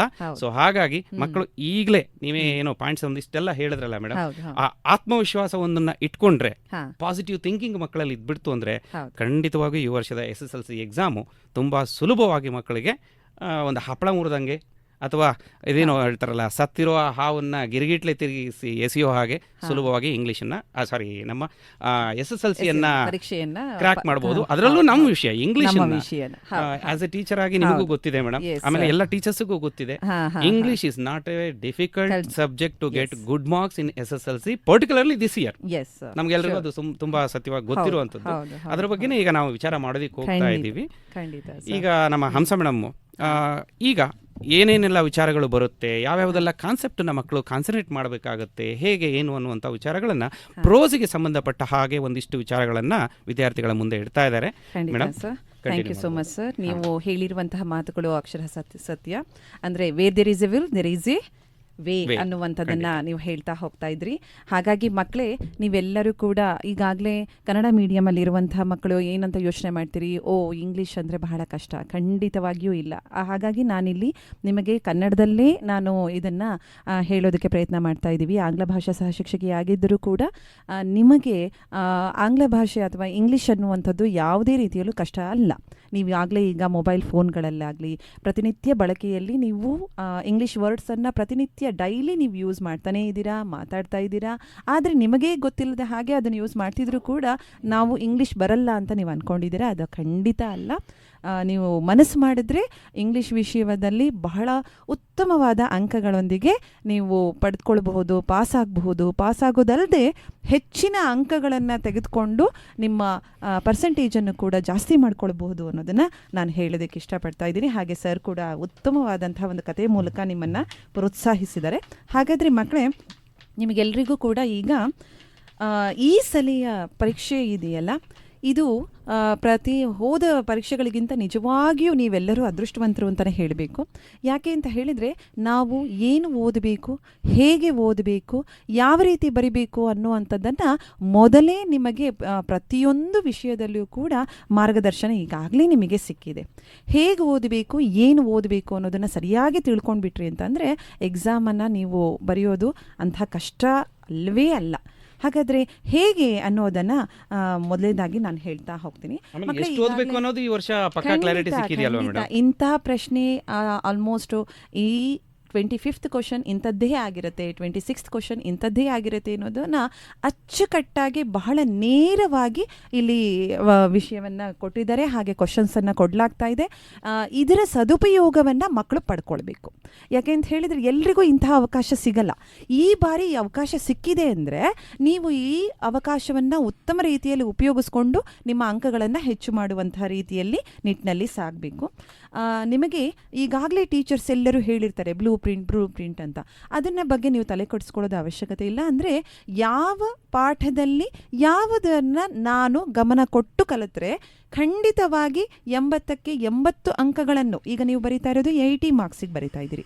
80 ಮಾರ್ಕ್ಸಿಗೆ ಕಂಪ್ಲೀಟ್ ನಾನು ಹೇಗೆ ಪಡ್ಕೊಳ್ಬಹುದು ಅನ್ನೋದನ್ನು ಈಗಾಗಲೇ ನಿಮಗೆ ಶಿಕ್ಷಕರು ಹೇಳಿದ್ದಾರೆ. ಅದನ್ನು ಪುನರ್ಮಲನ ಅಂದರೆ ಅದನ್ನು ಮತ್ತೆ ರಿಕ್ಯಾಪ್ಟನ್ ಮಾಡ್ಕೊಳ್ತಾ ಹೋಗೋಣ. ಸೊ ಹಾಗಾಗಿದ್ರೆ ಮೊದಲನೇದಾಗಿ ಪ್ರೋಸ್ ನೋಡ್ಕೊತಾ ಹೋಗೋಣ ಮಕ್ಕಳೇ. ಯಾವ್ಯಾವ ಪಾಠದಲ್ಲಿ ನಾನು ಎಷ್ಟು ಮಾರ್ಕ್ಸ್ಗೆ ಎಷ್ಟು ಅಂಕಗಳಿಗೆ ನಾನು ಗಮನವನ್ನು ಕೊಡಬೇಕು ಅನ್ನೋದನ್ನ ನೋಡ್ತಾ ಹೋಗೋಣ. ಯಾವ ಟೈಪಿನ ಕ್ವೆಶ್ಚನ್ಸ್ ಅನ್ನೋದು ಒಂದು ಐಡಿಯಾ ಸಿಕ್ಕಿದೆ. ಹೌದು. ಇಷ್ಟು ನೇರವಾಗಿ ಪ್ರಶ್ನೆ ಪತ್ರಿಕೆ ಇರುತ್ತೆ ಅನ್ನುತ್ತಾ ಹೇಳ್ತಾ ಇರೋದು ಇದೇ ಮೊದಲು ಅಂತ ಅನ್ಸುತ್ತೆ. ಈ ಸಾಲಿನ ವಿದ್ಯಾರ್ಥಿಗಳು ಬಹಳ ಅದೃಷ್ಟವಂತರು. ಅದನ್ನ ಉತ್ತಮ ರೀತಿಯಲ್ಲಿ ಉಪಯೋಗಿಸ್ಕೊಂಡು ಎಲ್ಲ ವಿದ್ಯಾರ್ಥಿಗಳು ಕೂಡ ಈ ಬಾರಿ ಆಂಗ್ಲ ವಿಷಯದಲ್ಲಿ ಪೂರ್ತಿ ಹೆಚ್ಚಿನ ಅಂಕಗಳನ್ನು ಪಡ್ಕೊಂಡು ಬರ್ತಾರೆ ಎನ್ನುವಂತಹ ವಿಶ್ವಾಸ ಕೂಡ ನಾವು ಇಟ್ಕೊಂಡಿದ್ದೇವೆ. ಹಾಗಾದರೆ ಏನು ಮಾಡಬೇಕು ನಾನು ಅನ್ನುವಂಥದ್ದನ್ನು ನೋಡ್ತಾ ಹೋಗೋಣ ಮಕ್ಕಳೇ. ನೀವು ಈಗ ಮೊದಲನೆಯದಾಗಿ ಹೀರೋ ಲೆಸನ್ ನೋಡ್ತಾ ಹೋಗೋಣ. ನಿಮಗೆಲ್ಲರಿಗೂ ತಿಳಿದಿದೆ ಮೊದಲನೆಯ ಪಾಠ a hero. R K Narayan ಅವರು ಬರೆದಂತಹ, ಎಲ್ರಿಗೂ ಎ ಹೀರೋ ಅನ್ನೋದಕ್ಕಿಂತ ಸ್ವಾಮಿ ಅಂದ ತಕ್ಷಣ ನಿಮಗೆಲ್ಲರೂ ನೆನಪಾಗ್ಬಿಡುತ್ತೆ. ಸ್ವಾಮಿ ಅಂದ ತಕ್ಷಣ ಎ ಹೀರೋ ಅನ್ನುವ ಪಾಠದ ಪ್ರತಿಯೊಂದು ಆ ಹ್ಯೂಮರಸ್ ಕ್ಯಾರೆಕ್ಟರ್ ನಮಗೆ ನೆನಪಾಗುತ್ತೆ. ಹಾಗಾದರೆ ಈ ಪಾಠದಲ್ಲಿ ನಾನು ಯಾವುದಕ್ಕೆ ಹೆಚ್ಚು ಗಮನವನ್ನು ಕೊಡಬೇಕು ಅನ್ನುವಂಥದ್ದಾದರೆ, ಇದಕ್ಕೆ 3 ಅಂಕದ ಪ್ರಶ್ನೆ ಅಂದರೆ ಲಾಂಗ್ ಆನ್ಸರಿನ ನೀವು 3 ಅಂಕದ ಪ್ರಶ್ನೆಯ ಬಗ್ಗೆ ಗಮನ ಕೊಡಬೇಕು. ಇನ್ನೂ ಸ್ಪಷ್ಟವಾಗಿ ಹೇಳ್ತೀನಿ ಕೇಳಿ ಮಕ್ಕಳೇ, ನೀವು ಯಾವುದು ಜಾಸ್ತಿ ಗಮನ ವಹಿಸೋದಕ್ಕಿಂತ 25ನೇ ಪ್ರಶ್ನೆ ಲಾಂಗ್ ಆನ್ಸರ್ 3 ಅಂಕದ ಪ್ರಶ್ನೆ ಹೀರೋ ಪಾಠದಿಂದನೇ ಬಹಳಷ್ಟು 99% ಅಂತಲೇ ಹೇಳಬಹುದು. ಅಲ್ಲಿಯವರೆಗೂ ಕೂಡ ನೀವು 25ನೇ ಪ್ರಶ್ನೆ ಹೀರೋ ಪಾಠದಿಂದ ಲಾಂಗ್ ಆನ್ಸರ್ ಅನ್ನೋ ಬಗ್ಗೆ ನೀವು ಗಮನವನ್ನು ಕೊಟ್ಟರೆ ಅದಷ್ಟೇ ಹೀರೋ ಲೆಸನ್ ನೀವು ನೋಡಿಕೊಂಡ್ರು ಸಾಕು ಅನ್ನುವ ಮಟ್ಟಿಗೆ ಇಲ್ಲಿವರೆಗೂ ನಾವು ತಿಳ್ಕೊಂಡಿದೀವಿ. ಅದರಲ್ಲೂ ಒಂದು 3 ಪ್ರಶ್ನೆ ಮೈಂಡ್ ಅಲ್ಲಿ ಇಟ್ಕೊಂಡ್ರೆ ಹೆಚ್ಚು ಕಡಿಮೆ ಎಲ್ಲದಕ್ಕೂ ಯಾವುದೇ ಕ್ವಶನ್ ಕೇಳಿದ್ರು ಅದೇ ಆನ್ಸರ್ ಬರೀಬಹುದು. ಖಂಡಿತ. ಅದರಲ್ಲಿ ನಾವು ನೋಡ್ತಾ ಹೋದ್ರೆ ನ್ಯೂಸ್ ಪೇಪರ್ ರಿಪೋರ್ಟ್ ಅನ್ನ ನೋಡ್ಕೊಂತಾ ಹೋಗ್ಬೋದು. Covered by Swami became a hero ಅನ್ನುವಂತದ್ದಾಗಿರಬಹುದು. ಹೇಗೆ desperate attempts Swami become hero overnight ಅನ್ನುವಂಥದ್ದನ್ನ, desperate attempts he try to escape from his father ಆಗಬಹುದು. Sure sir. ಈ ರೀತಿಯ ಲಾಂಗ್ ಆನ್ಸರ್ ಕ್ವಶನ್ಸ್ಗೆ ನೀವು ಗಮನವನ್ನ ಕೊಟ್ಬಿಟ್ರೆ ಸುಲಭವಾಗಿ 3 ಅಂಕಗಳನ್ನು ತೆಗೆದುಕೊಳ್ಳಬಹುದು. ನೋಡಿ, ಇಲ್ಲಿ ಸ್ಪಷ್ಟವಾಗಿ ಹೇಳಿದ್ದಾರೆ, ನೀವು 2 ಅಂಕದ ಪ್ರಶ್ನೆಗಳನ್ನು ಗಮನ ಕೊಡೋ ಅವಶ್ಯಕತೆ ಇಲ್ಲ. ಆಮೇಲೆ 3 ಅಂಕಗಳು ಅಂದ್ರೆ ಮೇಡಮ್ ಎಕ್ಸ್ಟ್ರಾಕ್ಟ್ಸ್ ಇರಬಹುದಾ? ಖಂಡಿತವಾಗಿಯೂ ಅದ್ರ ಬಗ್ಗೆನೂ ಗಮನ ವಹಿಸೋದು ಬೇಡ. ಯಾಕೆ ಇಷ್ಟು ಸ್ಪಷ್ಟವಾಗಿ ನಾವು ನೇರವಾಗಿ ಹೇಳ್ತಾ ಇದ್ದೀವಿ ಗೊತ್ತಾ? ನಿಮಗೆ ಈಗಾಗಲೇ ಶಿಕ್ಷಕರು ಕೂಡ ಹೇಳಿದ್ದಾರೆ, ಈಗಾಗಲೇ ಇಲಾಖೆ 4 ಮಾಡೆಲ್ ಪೇಪರ್ಗಳನ್ನು ಬಿಟ್ಟಿದೆ. ಹಾಗೆ ಈಗ ನಡೆಸ್ತಾ ಇರುವಂತಹ ಪೂರ್ವ ಸಿದ್ಧತಾ ಪರೀಕ್ಷೆಗಳು ಕೂಡ ಇಲಾಖೆಯಿಂದನೇ ಬಂದಿದೆ. ಅವೆರಡನ್ನು ನೀವು ಗಮನಿಸಿ, ಈ 3 ಪೂರ್ವ ಸಿದ್ಧತಾ ಪರೀಕ್ಷೆಗಳ ಪ್ರಶ್ನೆ ಪತ್ರಿಕೆ ಹಾಗೂ ಇಲಾಖೆ ಬಿಡುಗಡೆ ಮಾಡಿದಂತಹ ಮಾದರಿ ಉತ್ತರ ಮಾಡೆಲ್ ಕ್ವಶನ್ ಪೇಪರನ್ನು ನೀವು ಇಟ್ಕೊಂಡ್ರೆ ಕೊನೆಯ ಫೈನಲ್ ಪೇಪರ್ ಹೇಗಿರುತ್ತೆ ಅನ್ನೋದನ್ನು ನೀವೇ ಅಂದಾಜು ಮಾಡಿಬಿಡಬಹುದು. ಅಷ್ಟರ ಮಟ್ಟಿಗೆ ಸುಲಭವಾಗಿ ನಿಮಗೆ ಯಾವ ರೀತಿ ಓದಬೇಕು, ಹೇಗೆ ಓದಬೇಕು, ಯಾವುದಕ್ಕೆ ಗಮನ ಕೊಡಬೇಕು ಅನ್ನೋದನ್ನು ಸ್ಪಷ್ಟವಾಗಿ ಹೇಳಿದ್ದಾರೆ. ನಾನು ಕೂಡ ನಿಮಗೆ ಯಾವುದೇ ಗೊಂದಲಕ್ಕೆ ಈಡಾಗದ ಹಾಗೆ ಅವರು ಕೊಟ್ಟಂತಹದ್ದು ಮಾರ್ಗದರ್ಶನದ ಮೇಲೆಗೆ ನಾನು ನಿಮಗೆ ಹೇಳಿಗೆ ಬಯಸ್ತಾ ಇದ್ದೀನಿ. ಆದಷ್ಟು ಇದನ್ನು ನೀವು ಫಾಲೋ ಮಾಡಿದ್ರೆ ನಿಮಗೆ ನಿಜವಾಗಿಯೂ ಕೂಡ ಒಳ್ಳೆಯ ಅಂಕ ಬರೋದ್ರೊಳಗೆ 2 ಮಾತಿಲ್ಲ. ಹಾಗಾಗಿ ನೀವು ಹೀರೋದಲ್ಲಿ ಕೇವಲ 3 ಅಂಕದ ಪ್ರಶ್ನೆಗಳ ಬಗ್ಗೆ ಲಾಂಗ್ ಆನ್ಸರ್ ಅದು ಸಾಧಾರಣವಾಗಿ 25ನೇ ಪ್ರಶ್ನೆನೇ ಆಗಿರುತ್ತೆ ಅನ್ನುವುದನ್ನ ಹೇಳ್ಬೋದು. ಅದರಲ್ಲೂ 3 ಪ್ರಶ್ನೆ, desperate attempts, dreadful experience, Swami became a hero, covered by Swami became a hero, 3 ನೋಡ್ಕೊಂಡ್ರೆ ಯಾವುದೇ ರೀತಿಯ ಕ್ವಶನ್ ಕೇಳಿದ್ರು ಅವೇ ಆನ್ಸರ್ ಆಗಿರುತ್ತೆ. ಇದಿಷ್ಟನ್ನ ಗಮನ ಕೊಟ್ಬಿಟ್ರೆ ಖಂಡಿತ ಮಕ್ಕಳು ಸುಲಭವಾಗಿ ಅಂಕಗಳನ್ನು ತೆಗೆದುಕೊಳ್ಬಹುದು. ನೋಡಿ ಮಕ್ಕಳೇ, ಇಲ್ಲಿ ಕೇವಲ ಪಾಸಿಂಗ್ ಮಾರ್ಕ್ಸ್ ಮಾತ್ರ ನಾನು ಹೇಳ್ತಾ ಇಲ್ಲ, ಇಲ್ಲಿ ಹೆಚ್ಚಿನ ಅಂಕ ತೆಗೆದುಕೊಳ್ಳುವುದರಿಗೂ ಕೂಡ ಸೇಮ್ ಆಗಿರುತ್ತೆ. ಹಾಗಾಗಿ ಇಲ್ಲಿ ಯಾವುದೇ ಗೊಂದಲ ಬೇಡ. ಮುಂದಿಂದ ನಾವು ನೆಕ್ಸ್ಟ್ ಲೆಸನ್ ಹೋಗ್ತಾ ಹೋದ್ರೆ there is a girl by the tracks. ಹಾಗಾದ್ರೆ ಈ ಪಾಠದಲ್ಲಿ ನಾವು ಯಾವುದ್ರ ಬಗ್ಗೆ ಹೆಚ್ಚಿನ ಗಮನ ಕೊಡಬೇಕು? ಇದರಲ್ಲೂ ಕೂಡ 3 ಮಾರ್ಕ್ಸ್ ಕ್ವಶನ್ಸೇ ಕೊಡಲಾಗತ್ತೆ. ಹಾಗಾದ್ರೆ ಮೀನ್ಸ್ ಇದು ಲಾಂಗ್ ಆನ್ಸರಾ? ಅಲ್ಲ, ಇದನ್ನ ಎಕ್ಸ್ಟ್ರಾಕ್ಟ್ಸ್ ಅನ್ನ ಕೊಡಲಾಗತ್ತೆ. ಎಕ್ಸ್ಟ್ರಾಕ್ಟ್ಸ್ ಅಂದರೆ ನಿಮಗೆಲ್ಲರಿಗೂ ಗೊತ್ತಿದೆ ಈಗಾಗಲೇ. ಎಕ್ಸ್ಟ್ರಾಕ್ಟ್ಸ್ ಎಷ್ಟು ಪ್ರಶ್ನೆಯಿಂದ ಎಲ್ಲಿವರೆಗೆ ಇರುತ್ತೆ ಅಂದರೆ 27ನೇ ಪ್ರಶ್ನೆಯಿಂದ 30ನೇ ಪ್ರಶ್ನೆಯವರೆಗೂ ಕೂಡ ಎಕ್ಸ್ಟ್ರಾಕ್ಟ್ಸ್ ಅನ್ನು ಕೊಡ್ತಾರೆ ನಿಮಗೆ ಪರೀಕ್ಷೆಯಲ್ಲಿ. 27, 28, 29, 30. ಸಾಧಾರಣವಾಗಿ ಈ 4 ಪ್ರಶ್ನೆಗಳಲ್ಲಿಯೇ there is a girl by the tracks ಅನ್ನ ಒಂದು ಪ್ರಶ್ನೆಯನ್ನ ಎಕ್ಸ್ಟ್ರಾಕ್ಟ್ಸ್ ಅಂದ್ರೆ ಗೊತ್ತಿದೆಯಲ್ಲ, ಯಾರು ಯಾರಿಗೆ ಹೇಳಿದ್ರು ಅನ್ನುವಂಥದ್ದು, ಯಾವ ರೀತಿ ಅನ್ನುವಂಥದ್ದು ಕೂಡ ನಿಮಗೆ ಈಗಾಗಲೇ ತಿಳಿದಿದೆ. ಆ ಎಕ್ಸ್ಟ್ರಾಕ್ಟ್ಸ್ ಮೇಲೆ ನೀವು ಗಮನ ಕೊಟ್ಬಿಟ್ರೆ there is a girl by the track ಅಲ್ಲಿ ನೀವು ಇನ್ಯಾವುದೇ ಕ್ವಶನ್ಸಿನ ಕಡೆ ಗಮನ ಕೊಡುವ ಅವಶ್ಯಕತೆ ಇಲ್ಲ ಅನ್ನೋದನ್ನ ಸ್ಪಷ್ಟವಾಗಿ ನಾವು ಇದ್ರೊಳಗಡೆ ಅನಲೈಸ್ ಮಾಡಿ, ಅಂದ್ರೆ ಮಕ್ಕಳು ಲಾಂಗ್ ಆನ್ಸರ್ಗೂ ಓದೋ ಅವಶ್ಯಕತೆ ಇಲ್ಲ ಅಥವಾ 2 ಮಾರ್ಕ್ಸ್ ಕ್ವಶನ್ ಅವಶ್ಯಕತೆ ಇಲ್ಲ, ಕೇವಲ ಎಕ್ಸ್ಟ್ರಾಕ್ಟ್ ಓದಿದರೆ ಸಾಕು ಅನ್ನೋದು ಈಗ ಬ್ಲೂ ಪ್ರಿಂಟ್ ಪ್ರಕಾರ. ಮತ್ತೆ ಇಲ್ಲಿಯವರೆಗೂ ಕೊಟ್ಟಿರುವಂತಹ ಮಾಡೆಲ್ ಪೇಪರ್ಸ್ ಮತ್ತೆ ಪೂರ್ವ ಸಿದ್ಧತಾ ಪರೀಕ್ಷೆಗಳನ್ನ ಅನಲೈಸ್ ಮಾಡಿ ನಾವು ಹೇಳ್ತಾ ಇರೋದು. ನಾವು ಇದನ್ನ 90% ಅಂತ ತೆಗೆದುಕೊಂಡು 90% ಅಲ್ಲ 95% ತನಕ ನಾವು ಹೇಳಬಹುದು. ಹಾಗಾದ್ರೆ ಮತ್ತೆ ಇನ್ನೊಂದೇನು, ನೆಕ್ಸ್ಟ್ 3ನೇ ಲೆಸನ್ಗೆ ಹೋಗ್ತಾ ಹೋದ್ರೆ 3rd lesson gentleman of Rio and ಮೀಡಿಯೋ. ಹಾಗಾದ್ರೆ ಈ ಪಾಠದಲ್ಲಿ ಯಾವುದ್ರ ಮೇಲೆ ಹೆಚ್ಚು ಗಮನವನ್ನ ಕೊಡಬೇಕು? ಹಾಗಾದ್ರೆ ಇದನ್ನು ಕೂಡ ಇದರಲ್ಲಿ 2 ಮಾರ್ಕ್ಸ್ ಕ್ವಶನ್ಸ್ ಅನ್ನ ನೀವು ಗಮನ ಕೊಡಬೇಕು ಮಕ್ಕಳೇ. ಹಾಗಾದ್ರೆ ಈ 2 ಮಾರ್ಕ್ಸ್ ಕ್ವಶನ್ ಎಲ್ಲಿ ಬರುತ್ತೆ? 18th ಇಂದ 24 ತನಕನೂ ಕೂಡ ನಮಗೆ 2 ಮಾರ್ಕ್ಸ್ ಕ್ವಶನ್ಸ್ ಅನ್ನ ಕೊಡ್ತಾರೆ. ಅದರಲ್ಲಿ ಒಂದು ನಿಮ್ಮದು ಏನಾಗಿರುತ್ತೆ, ಜೆಂಟ್ಲ್ಮ್ಯಾನ್ ಆಫ್ ರಿಯೋ ಅಂಡ್ ಮೀಡಿಯೋದು 2 ಮಾರ್ಕ್ಸ್ ಕ್ವಶನ್ ಅನ್ನ ಕೊಡ್ತಾರೆ. ಹಾಗಾದ್ರೆ ಇದರಲ್ಲಿ ಲಾಂಗ್ ಆನ್ಸರ್ ಎಲ್ಲ ಗಮನ ಕೊಡೋದು ಬೇಡ ಅನ್ನುವುದನ್ನ ಸಹಜವಾಗಿ ಅವರಾಗೆ ಹೇಳಿರೋದ್ರಿಂದ ನಾವು ಸುಮ್ಮನೆ ವ್ಯರ್ಥ ಸಮಯವನ್ನ ಬೇರೆ ಕಡೆ ವ್ಯರ್ಥ ಮಾಡೋದು. ಖಂಡಿತ. ಹಾಗಾಗಿ ಅದು ಸಹಜವಾಗಿ ನಮಗೆ ಗೊತ್ತಾಗುತ್ತೆ, ಬೇರೆ ಇದನ್ನ ನೋಡುವಂತಹ ಅವಶ್ಯಕತೆ ಬೀಳೋದಿಲ್ಲ. 2 ಮಾರ್ಕ್ಸ್ ಮೇಲೆ ನೀವು ಗಮನವನ್ನ ಕೊಟ್ರೆ ಖಂಡಿತವಾಗಿಯೂ gentleman of Rio in Medio 2 marks ಅಂಕಗಳಿಂದ ನೀವು ಅದನ್ನ ಟ್ಯಾಕಲ್ ಮಾಡಬಹುದು. ಹಾಗಾದ್ರೆ ಯಾವುದು ಹೆಚ್ಚಾಗಿ ಕೊಡಬಹುದು ಅನ್ನೋದನ್ನ ನಾವು LBಯಲ್ಲಿ ಸಾಕಷ್ಟು 2 ಮಾರ್ಕ್ಸ್ ಕ್ವಶನ್ಸ್ ಅನ್ನ ನೋಡಿದೀವಿ. ಅದರಲ್ಲಿ ಪದೇ ಪದೇ ರಿಪೀಟ್ ರೆಪ್ಯೂಟೆಡ್ ಆಗಿರುವಂತಹ generous man man of principle of or principles, generous man. Don Anselmo man of principles, ಮತ್ತೆ Passionate towards children and trees.